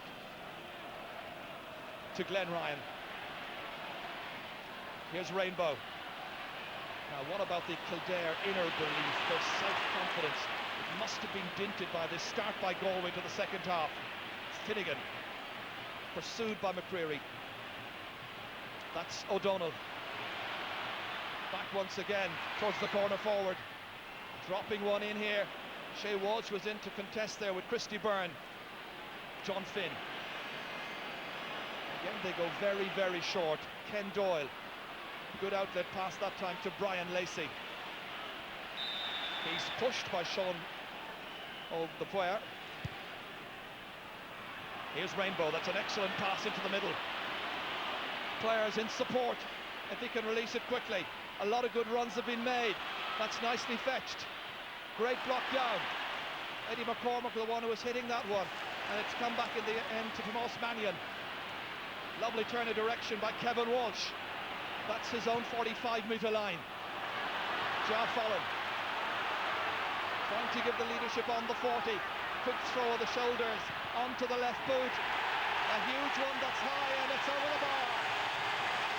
Ja Fallon's second point. Well, this is among the best football that Galway has played in this year's championship. Mick Byrne making the point. He's always been John O'Mahony's support sidekick, as it were, when John has been managing championship teams. 3 points between the teams. This was a fine individual display by Ja Fallon. The throw of the shoulders, deceiving his man.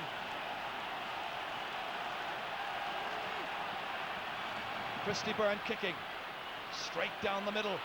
Ja Fallon, his confidence is really sky high at this stage. Out to Michael Donnellan, ready to take on Anthony Rainbow, and take on he is. His jersey was pulled. The referee seems to allow an advantage. Back towards Finnegan. Can they finish again in some style here? They most certainly can. A second point by Neil Finnegan, and right now it's Galway who look like champions. Well, that's right now, and there's still another 25, 26 minutes to go. Kildare definitely rattled. Michael Donnellan with the incision, the jersey hauled back. Good advantage allowed by referee John Bannon. Back to a man who really is in form, and straight between the posts, Neil Finnegan, the scorer. So now a scoreline that's made Galway fans very, very pleased. Kildare yet to score in the second half. Here they come again. Glenn Ryan down into the space. It's Tomas Meehan who's there. Now John Dively dropping it back again towards Neil Finnegan, getting away from Brian Lacey, who felt he was pushed. Referee says play on. Finnegan trying to get by John Finn, and he has put it wide after all that effort. But definitely the challenge there on Brian Lacey was such that Lacey felt the referee should have whistled for a free out. And we've got a change, as you can see, and let's hear about it from Marty Morrissey. Well, the details are, Gerard, that Pádraig Brennan is coming on the pitch, and the man that's coming off is going to be Pádraig Graven, the left corner forward. Pádraig Graven, sadly, from his point of view, didn't make a major impression in the 1998 final. Pádraig Brennan, young cadet in the army at the Curragh, he's on. Taken down by Walsh, not contained, however. Spilled away again from Jar Fallon. Glenn Ryan. All of a sudden, Kildare 4 points behind. Looking to put one on the boards themselves to the second half as McCormack goes through. A great incision there by Eddie McCormack, drawing the free kick. Eddie was thinking about taking it quickly, but I think wiser counsel prevails. Well, Pádraig Graven might well have taken the free. Instead, it's entrusted to the man who has subbed for him. That's Pádraig Brennan. Brennan from Sarsfields, looking for Kildare's first score in the second half. He hits it well. It's over the bar. So Kildare begin to eat now into that Galway lead, and the margin down to 3 points again. 1-9 to 1-6. He's gone into full forward, incidentally, where he's been marked by Gary Fahy. Essentially Kildare with just two men up front in that inside forward line, Lynch and Brennan. Carol O'Dwyer, as always, is playing a quite withdrawn role.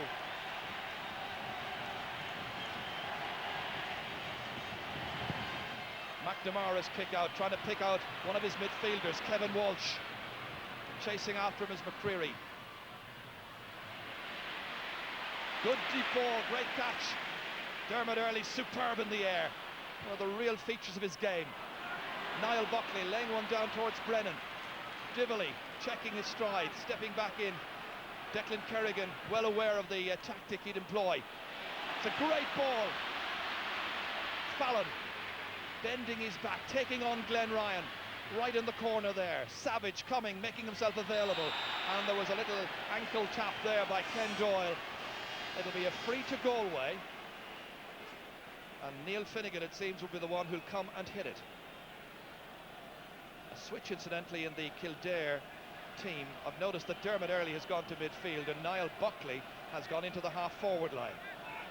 And we'll follow that to see whether it's a pattern which is maintained, because they're quite capable, of course, also of playing a three-man midfield. It'll be Neil Finnegan to take the free. They're concerned about John Dively, who played that marvellous ball into the corner just moments ago there. So once again the doctor is called into action.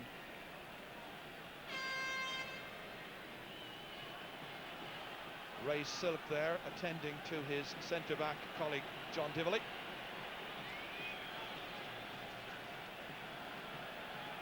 And we noticed that down by the Kildare goal there are a couple of players eyeing one another up. Christy Byrne was in there, so too was Pádraig Joyce and Anthony Rainbow, and John Finn also getting more familiar with their opponents than might otherwise be the case. All this while Dively still receiving the attention. Mick Byrne is out there. Dively was selected late to play at centre-half back for Galway's first match of the championship against Mayo. Replaced at one stage in one game by Damien Mitchell in the replay against Roscommon, but he's won back his place. Meanwhile, back at the ranch, it's going to be Neil Finnegan to take this free kick for Galway. An important kick. It sails beautifully between the posts. 3 points now for Neil Finnegan. He's having a wonderful second half. Over 14 minutes gone in the half. Galway having the better of it, leading by 4.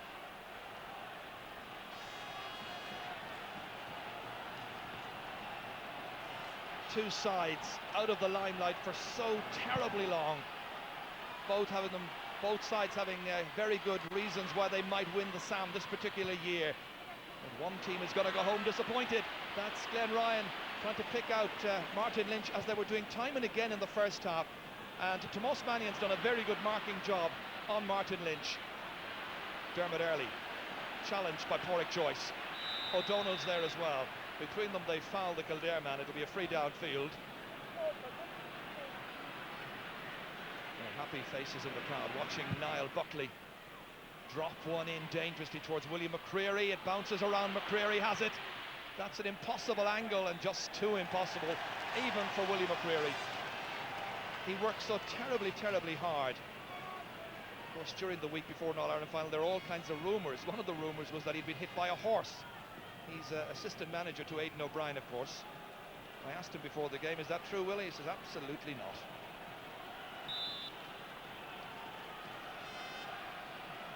Kick out for Galway. McNamara from Corofin going very short to Ray Silk. Outthinking the Kildare attack on that particular occasion. A real hit and hope one. But Jar Fallon trying to make something of it. In the end, it was Glenryan who got a touch. Linesman Brian White from Wexford just wanting Fallon back into the correct position. Referees and linesmen will be very strict on that in this particular championship. That's a big one. That's a very good kick. That's over the bar.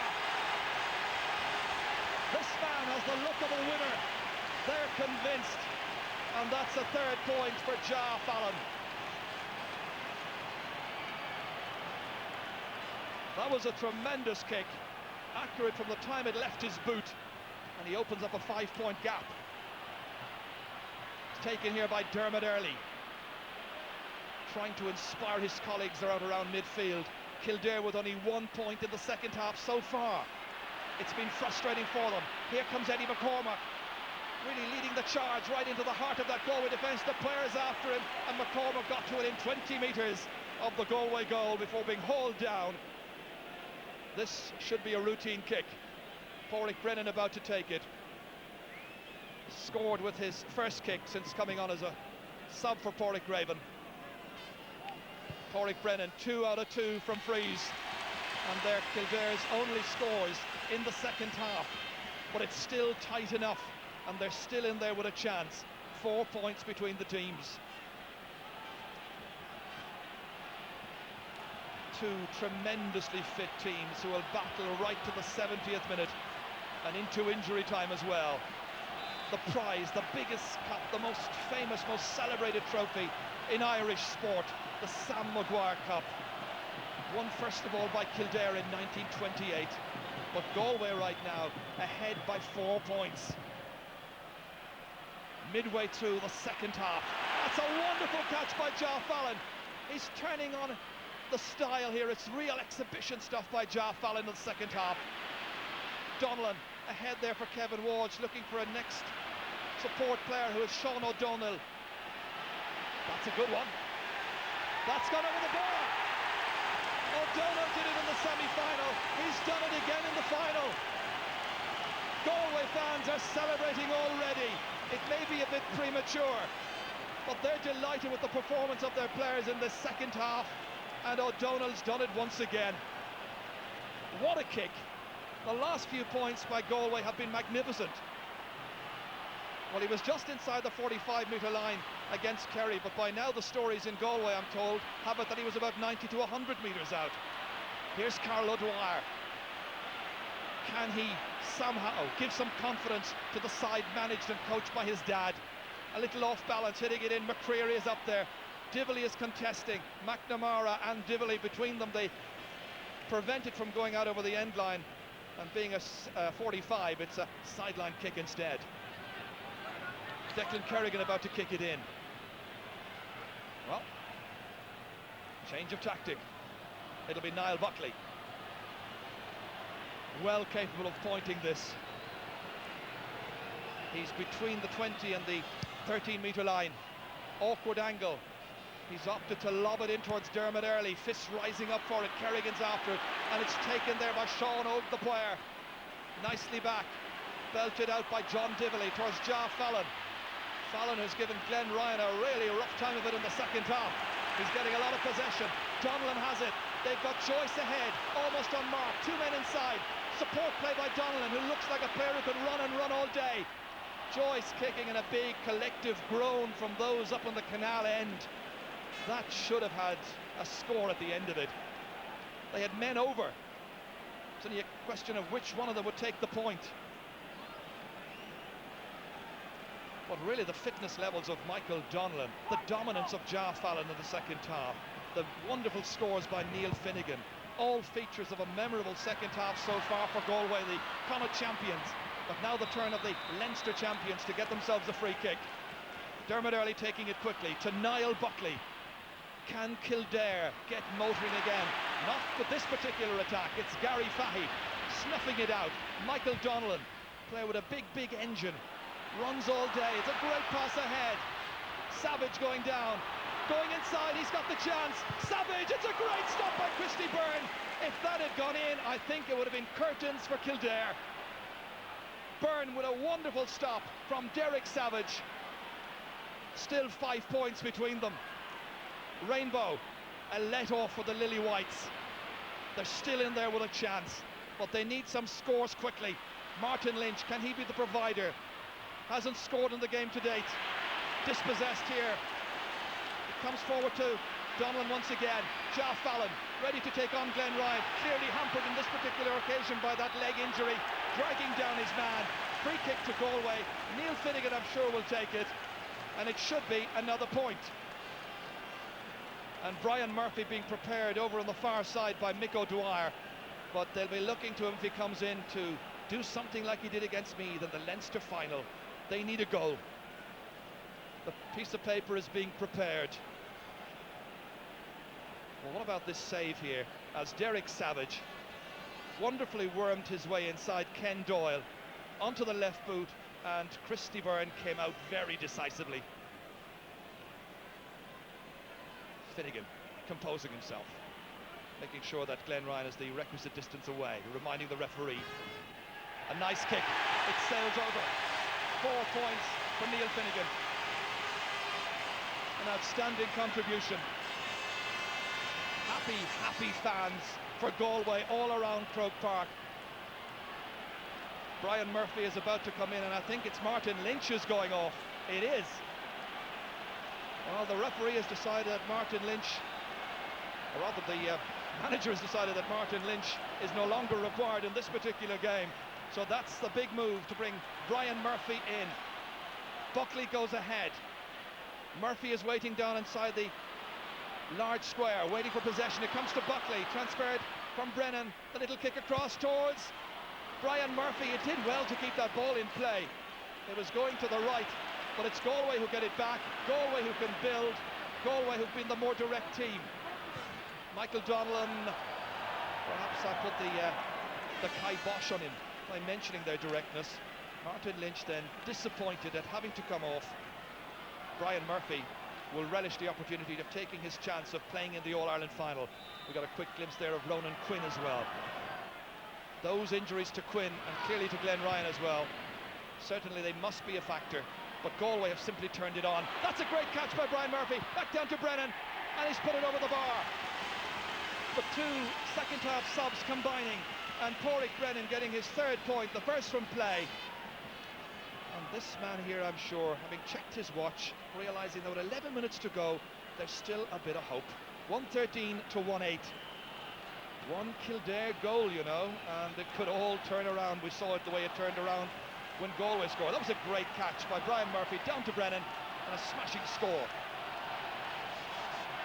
The switches seem to be working for Micko, but he's running out of time. McNamara's kick out. Great kick out to Kevin Walsh. The accuracy of those kick-outs is certainly a feature. That's a trip, and quite blatant one at that. Michael Donlan, the player who is down, and the referee calling aside Brian Lacey. So Lacey has the name taken in a match which really has been, by and large, a very, very sporting contest. Almost an hour gone. Mick Byrne once again called into the action, and the reason why, the trip here on Michael Donlan. Quite a blatant one. Donlan's okay, back on the feet. Who'd want to miss playing in the last 10 minutes of the All-Ireland football final when your team is leading by 5 points? It's been 70 years since Kildare won the All-Ireland, but right now they have an awful lot to do just to try and ease into the Galway lead. Ja Fallon kicking, and that goes to the left. That is a 10th wide now in this match, and a 4th for Galway in the second half. Christy Byrne thought about the quick kick out, just as Martin McNamara did earlier, linking up with Ray Silk. Dropping it down the centre again. Ryan there, taking it down, but it's popped by Ja Fallon. Fallon's playing fabulous football. Glenn Ryan trying to give the leadership on towards William McCreary. Did well to take it over the head there of the defender, Sean O'Dwyer. McCormack comes in. Typical style of Eddie McCormack, nippy as ever. Has this got the accuracy? On this occasion, the answer is no. Eddie will have to be happy with the 2 points he's scored so far in this match. Nervous time for the fans, anxious time for the players. All that hard work. And again, some injuries, a feature late in the match. That's Ja Fallon who is down, receiving the attention from the medical officer. His fielding, his kicking, his passing, his overall contribution in the second half has been memorable. Galway not forced into making any changes so far, but the subs are ready just in case. Well, it's going through Miko's mind just now. He's made a couple of switches, but he's simply seen a Galway team provide us with high quality fare during the second half when they turned vital possession into memorable and wonderful scores. O'Donnell rises early, fists it back to Niall Buckley. Always a man to lift this team. Pádraig Brennan. Tomás Meehan has gone out after him. This is Buckley again, and that's gone over the bar. Niall Buckley, his first point of the match. He's working tirelessly. And the Kildare fans, well, they may be disappointed, but they still have hope. 4 points between the teams, and I think about 8 minutes to go. It was all the result of this wonderful run by Buckley. Having started it, he finished it in style and straight over the bar. That surely now will lift Kildare, but it's only their 4th point during the second half.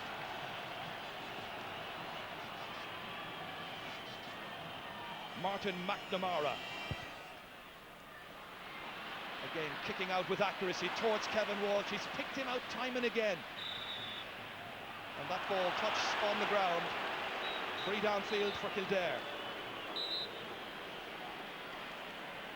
Rainbow to take it. Brian Lacey made a run ahead of him, and out over the sideline, Mick O'Dwyer within yards of his number 2. Brian Lacey racing back.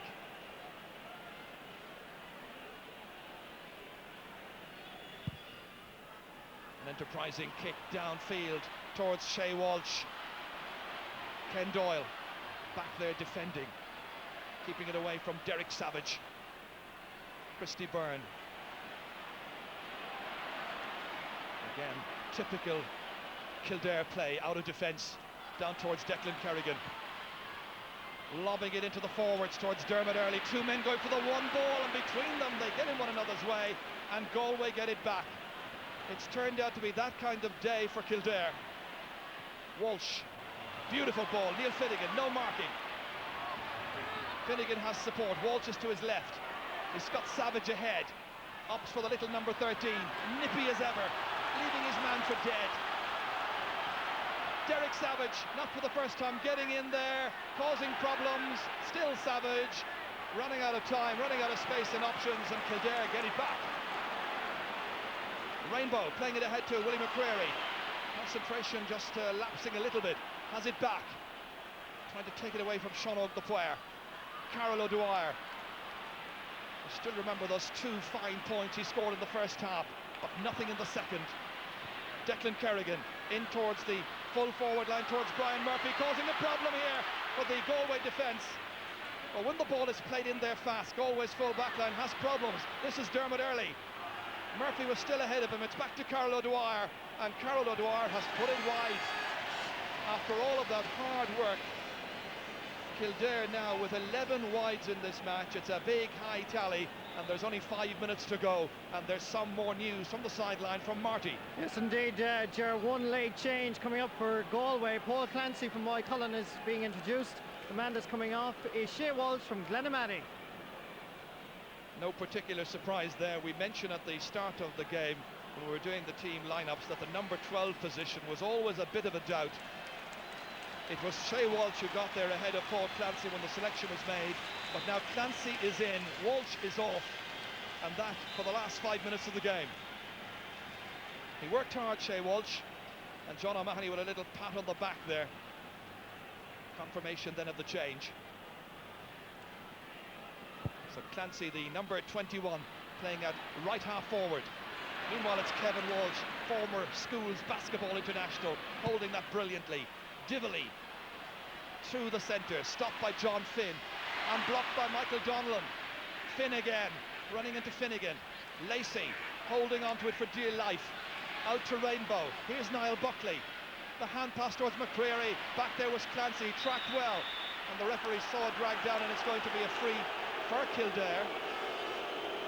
Dermot Earley looking on, watching as his son performs in the Kildare colours. The former Kildare manager, of course, as well. We shouldn't forget that. He was in charge for those couple of years when Mick O'Dwyer was, as he says himself, on sabbatical. Concerned about his son here, but Dermot's okay. Niall Buckley floating this one in towards Brian Murphy, but beyond the full forward. He couldn't take it.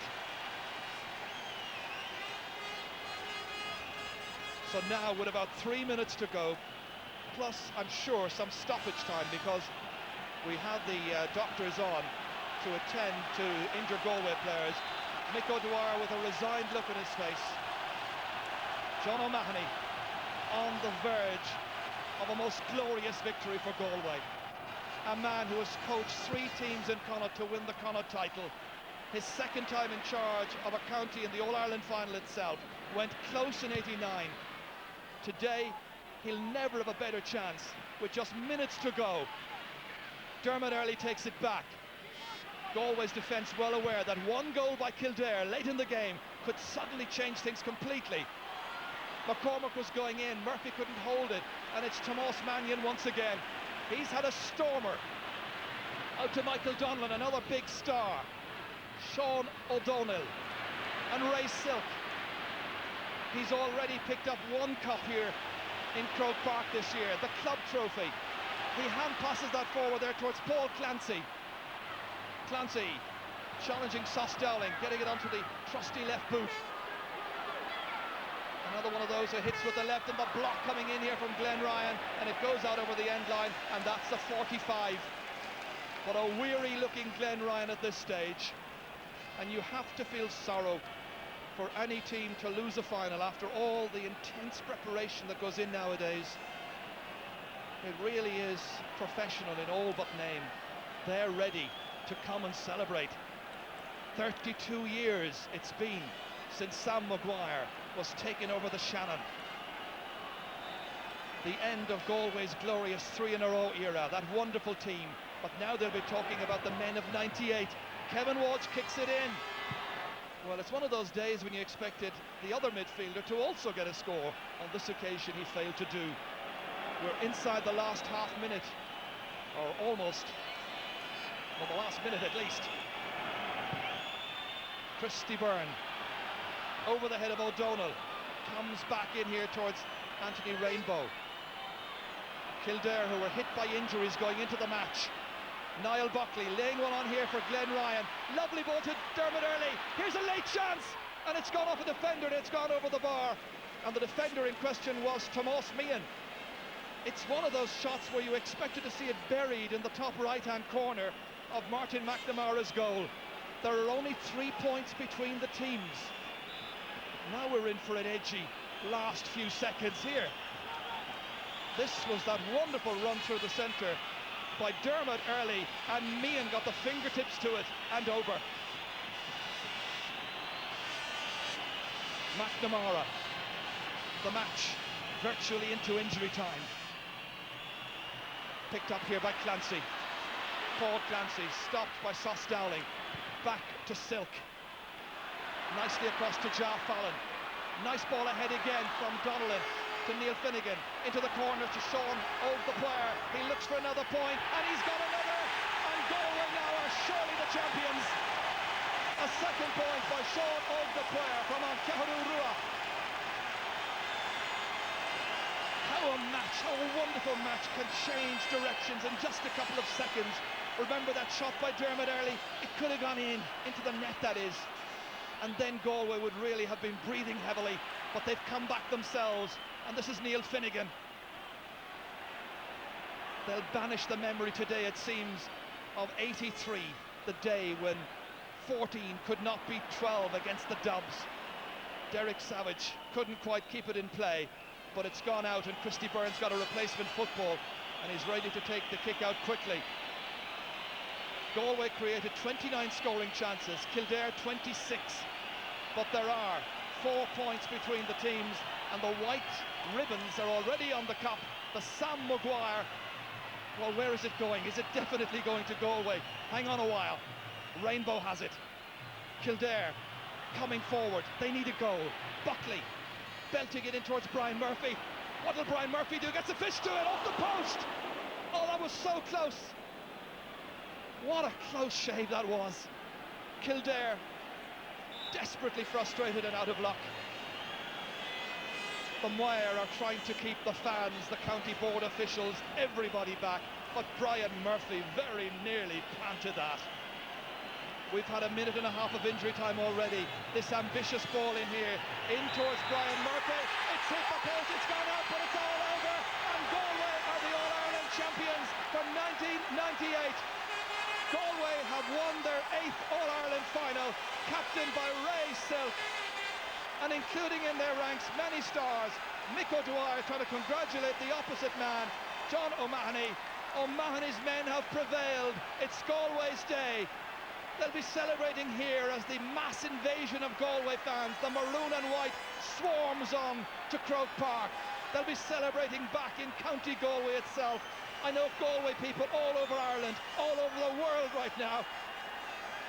There may even be the odd tear in the eye, but that captain has done it again. Ray Silk. He looked in trouble earlier in the match against the pace of Early, but right now he's coming to collect Sam Maguire. What a year in the life of Ray Silk, and what a day for Galway football. They've won the Sam Maguire for the first time since 1966. They did it with 4 points to spare. Congratulations from all and sundry to Galway.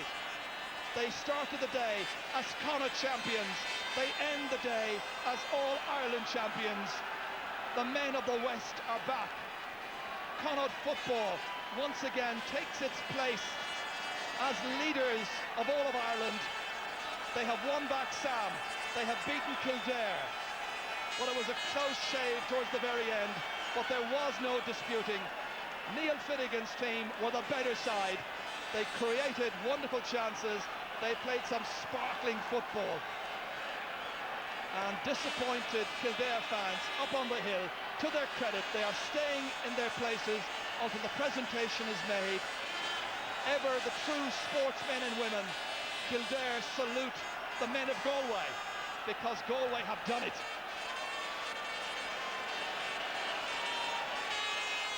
What a scene, what a sea of maroon and white. Everybody wanting a piece of the action on the day. Galway won back the Sam by 114 to 110. And let's go down to Marty Morrissey. O'Mahony, a wonderful achievement for you and for Galway. This is all about Galway, Marty. A fantastic victory for them. Absolutely thrilled for them. We had a good start. We had a sticky patch coming up to half time, but we've always tried to bounce back from those things, and what a response in the second half. And I'm absolutely thrilled for every one of the players. They're fantastic. It was a superb team performance in this second half. Well, if you're going to win anything, it's always going to be a team victory. And I'm delighted for each and every one of the players. I'm delighted for all of the backroom team and everyone behind, because they've worked magnificently, and this victory is not any one person, but it has to be shared by everybody, and I'm absolutely thrilled for them. Was there a particular moment where you thought, yes, this team they're performing very well today? Well, I mean, there was periods during the game, and I knew that we did things that we had set out to do. We got a good start. They came back at us, but it seemed like Kildare, they're always going to come back at you. And the important thing is that we responded to that, and at the beginning of the second half we did. I knew that we were in with a great chance at that stage, and I suppose until the final whistle goes, you're never sure. But it's absolutely, and I just like to say, it's fantastic for Galway, but it's also fantastic for Connacht football, and all of the counties who have done so much, and Mayo over the last 2 years, and that is what has made it at the end of the day. Well done, John O'Mahony. Congratulations to Galway. Yes, John O'Mahony has done it, the man with the Midas touch. And right now, who's going to make the presentation? Another Galway man himself. Joe McDonagh, GEA president, presenting the cup to a colleague in education, Ray Silk. The Gursa Moore Sada Kunde. Nero Curran Sam McGuire, the Kildare O'Medex a Fehawk. Nero She Ingalev O'Medex a Shaska She. Achanyom, Tá Curran, Vigair, Agal Shir, Gagalev, Agas, Gakolachta, Kogonakas, Nagalev, Tom Guptaha.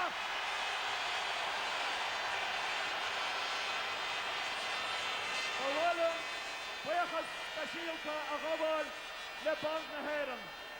Lumen Shota, Pat Malay, Banistor, Pat, Dowell, Banistor, Stura, Bon Naheran. Genevieve Cogard to Slow, and the Scudder Milan Mahagan. Quayas Lesh Multor, John Bannon, Namair Clevelina, Namair Coyle. Quayas Le Peladori, Ilana Heron, a hug the Sarah Spontish Stone, the hug she at the Lehman. In you, Ishe, Movrod, Agus Mohush Amora, Marostalan, and Common Road Class Scale. Curran, Stan McGuire. Brother, el captain, Voka, the Galway, from Kildare, Jasper, So Joe McDonagh presents Sam to Ray. The West is truly awake. Galway are the All-Ireland football champions for 1998. What a day. What an occasion. Now remember when he last received the trophy, remember the length of the speech on that occasion. I think the Angelus will probably put back to 7 o'clock tonight. And look at the tears in the eyes. What an occasion. It's impossible not to be affected. A truly great sporting occasion. And what a moment now.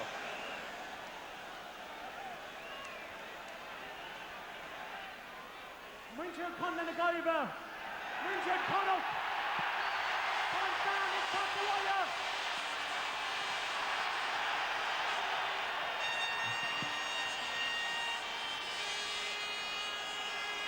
And now the Joseph McDonagh can't be Gottuk, Dion Gottuk and Kerry, Jeff Lean, Aki Gottuk who falls Aki Conlon and Craig Connacht, Trace Pocket Do Lean, Kashi Arnold Dum, Oxfam Winter, Galway, and Conchar Glocka, Oxay Trasnu, Aaron Sanon.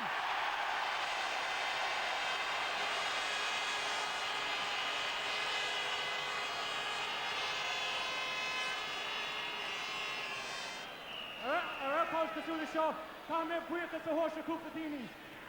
A deuce, Time Breakers the horse down now, Bandar Stores, John O'Mahony.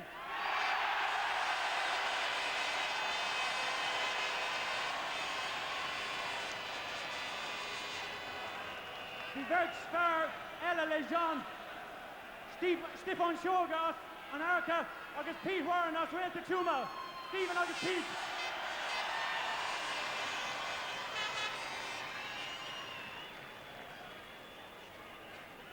I'd like to thank our medical team, Jarlath Dignan, Mick Byrne, Ifonia Brannock, agus Claire Culnan, the Gayub. I'd also like to thank very quickly the Galway Football Board, Pat Egan, the chairman, guys like that, John Joe Halloran, those kind of people. I'd like to thank our sponsor, Tommy Varden, Catering Equipment.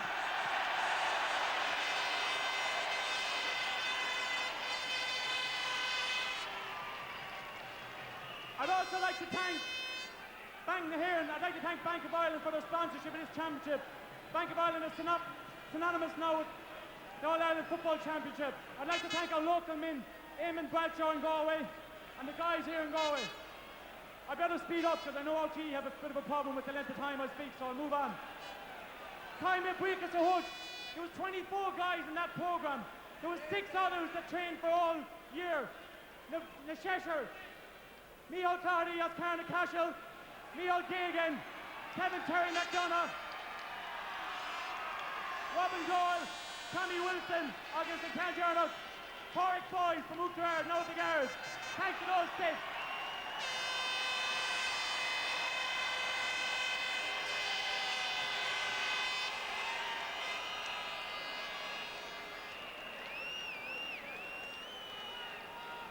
Kai Mitch, Gokjal Guya Hochta, Ursula McDonough, Ban Queeving Toshi, the hospital jail. We'd like to send our best wishes to Ursula. She's expecting, and if it hadn't happened today, we'll have to call her the person Sam or Samantha. Kevin McDonough.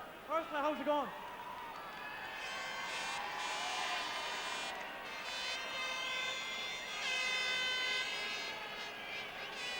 Finally, in order for there to be winners, there has to be losers, and I'd like to offer the hand of friendship to Kildare.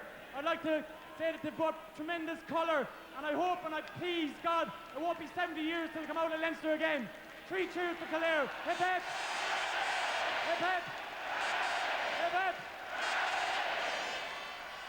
Especially in our thoughts would be Ronan Quinn, who failed the fitness test. No one would like to miss an All-Ireland final, and I hope Ronan makes it back here again. There's 3 people, just for 1 second, there's 3 people that were with us at the start of the year, and they all meant a lot to us in different ways, and I'm going to mention them very quickly. The first person was a young girl from Condola, Sharon Craven. She was with us down in Mayo. And a young chap from Currafin, Kevin Killeen. And finally from Drumshanbo, County Leitrim, would like to say, I'm sure he was with us today, Shane McGettigan. So would you put your hands together for those 3 people, please?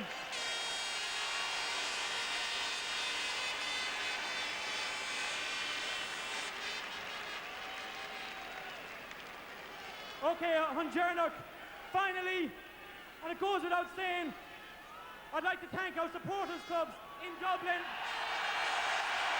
Martin Duggan, John Dibley, John Castleline, Ray Crane, and in particular, would you give a big round of applause to the one and only Dim the Burke. Pat down and all those guys. Okay, we won't move, we'll stop before the Angelus. So Jernock, I'd like to thank the people of Galway, particularly all those people that came to Castlebar, who went to Carrick, who went to the Hyde, and again to Court Park. I'd like to thank... Okay, on Jernock, I'd just like to thank the girls. I'm going to finish up here. I'd like to thank my old clubmates, Currafin, for giving me the opportunity to be up here today. Up Currafin, and well done to them guys as well. Okay, to finish, I'm going to ask all those people out there, you all know the words, I'm going to get Joseph to start it. We'll have one verse of the Fields of Athenroy. Martin Collins. Collie was here, Mark. A lonely prison wall, I heard a young girl calling. My man has taken you away. I was not to make strong, something of my dear heart. It's only out the hills I'm riding.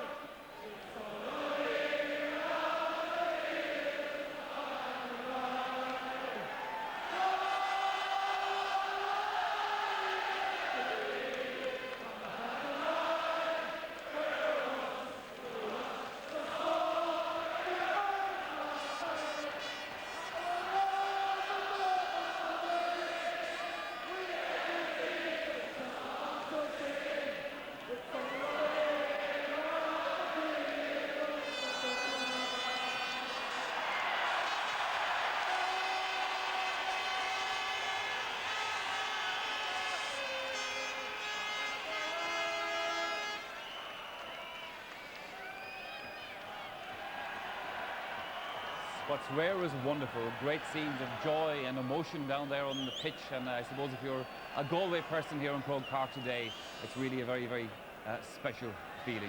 Joe McDonough, of course, led Galway to song, another famous day in 1980, joining in there as well. It's been a fantastic year for Kildare football, but well, just looking at some of the Kildare players there, you say to yourself, well, perhaps their chance is gone and they may not be back here, although a lot of the younger players presumably and surely will. So the Lily White will not be bringing the Sam Maguire Cup. It's going west of the Shannon on a day that's a great day for Connacht football. We take a break. We'll be talking to the panel about this All-Ireland final in a few moments.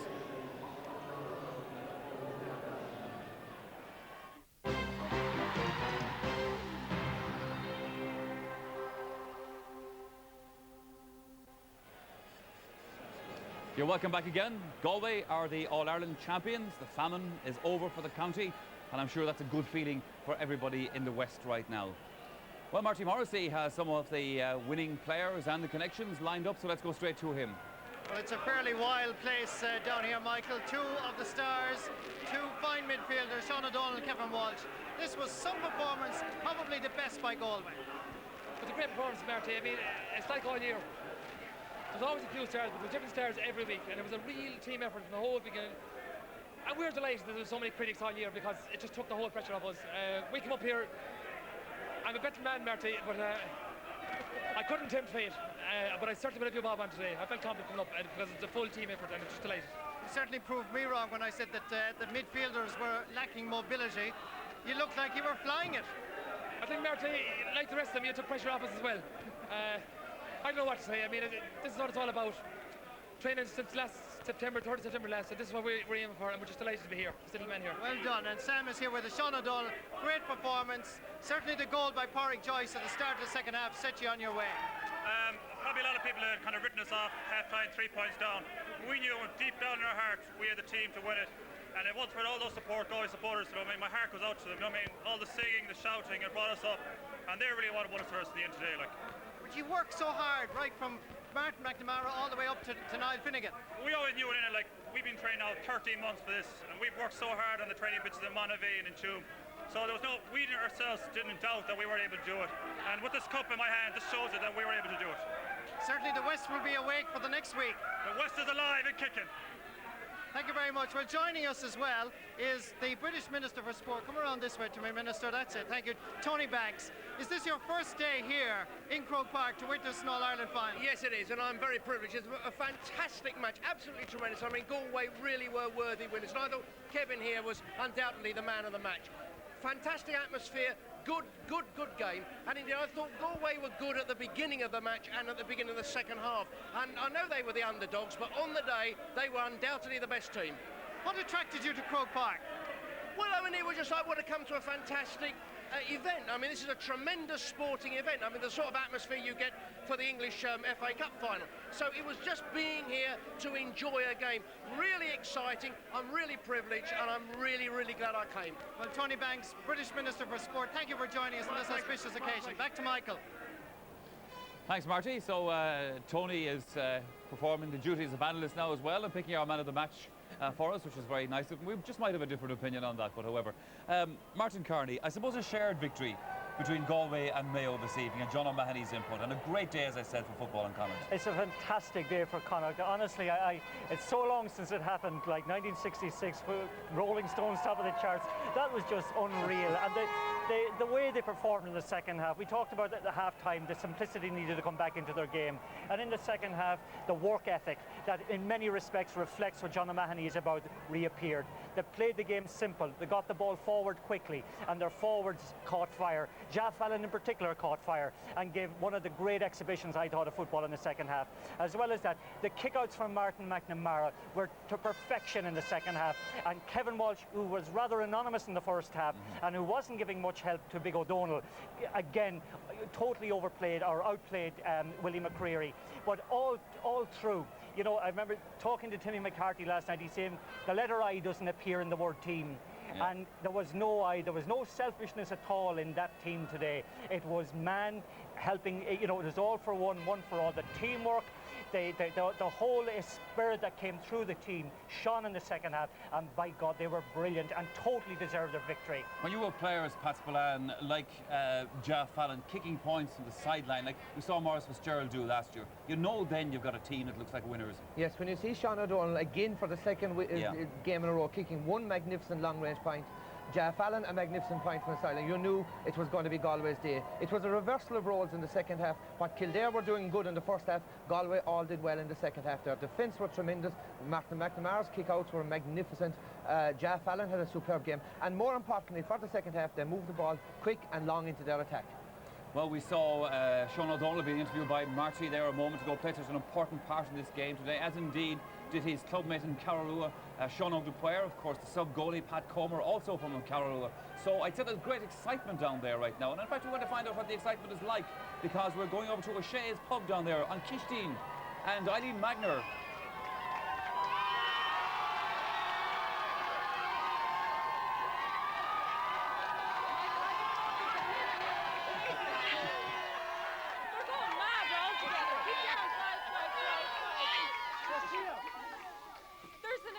atmosphere here. I tell you, Tony Banks should come down to Carrarua. It's unbelievable.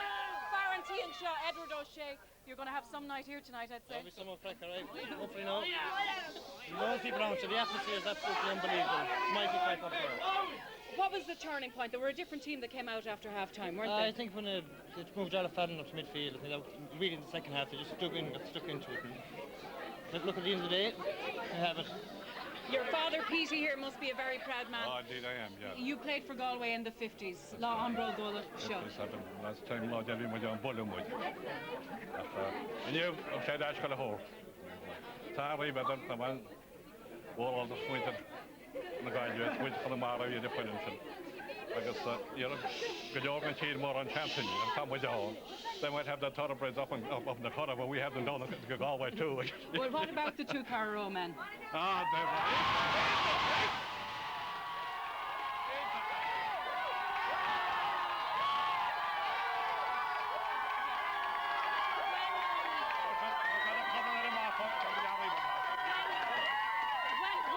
When do you expect the two Seans to bring the Sam Maguire here to the pub? I'm sure they'll bring it here as soon as they can. You know, they'll say they came across the Shannon. It's going across the Clonard too. I'm going across home Hostler and the Balchanide. It's great for Connacht as well. It's the first time it's come to Connacht since 1932 as well. Well, that's Paul O'Shea brought that Coley McDonough in the old days that time was said there. That's right. And Paul brought it. I think it's looking at one stage there. The two Marties, you had a long journey to come in for this.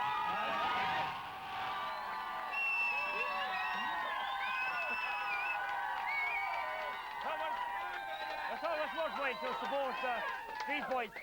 I went to all the Connacht matches, all right, but considering the O'Reilly match, I might as well stay here with the boys and enjoy it. And there'd be no point going Dublin, being pushed out in the canal in, not seeing a thing. So better stay here with Petey and Ted and the lads. And what island did you come in from? I came in from Nishawan. I came in yesterday. And when do you think you'll get back? Maybe Christmas. What day is today? Today is Sunday. Maybe Friday.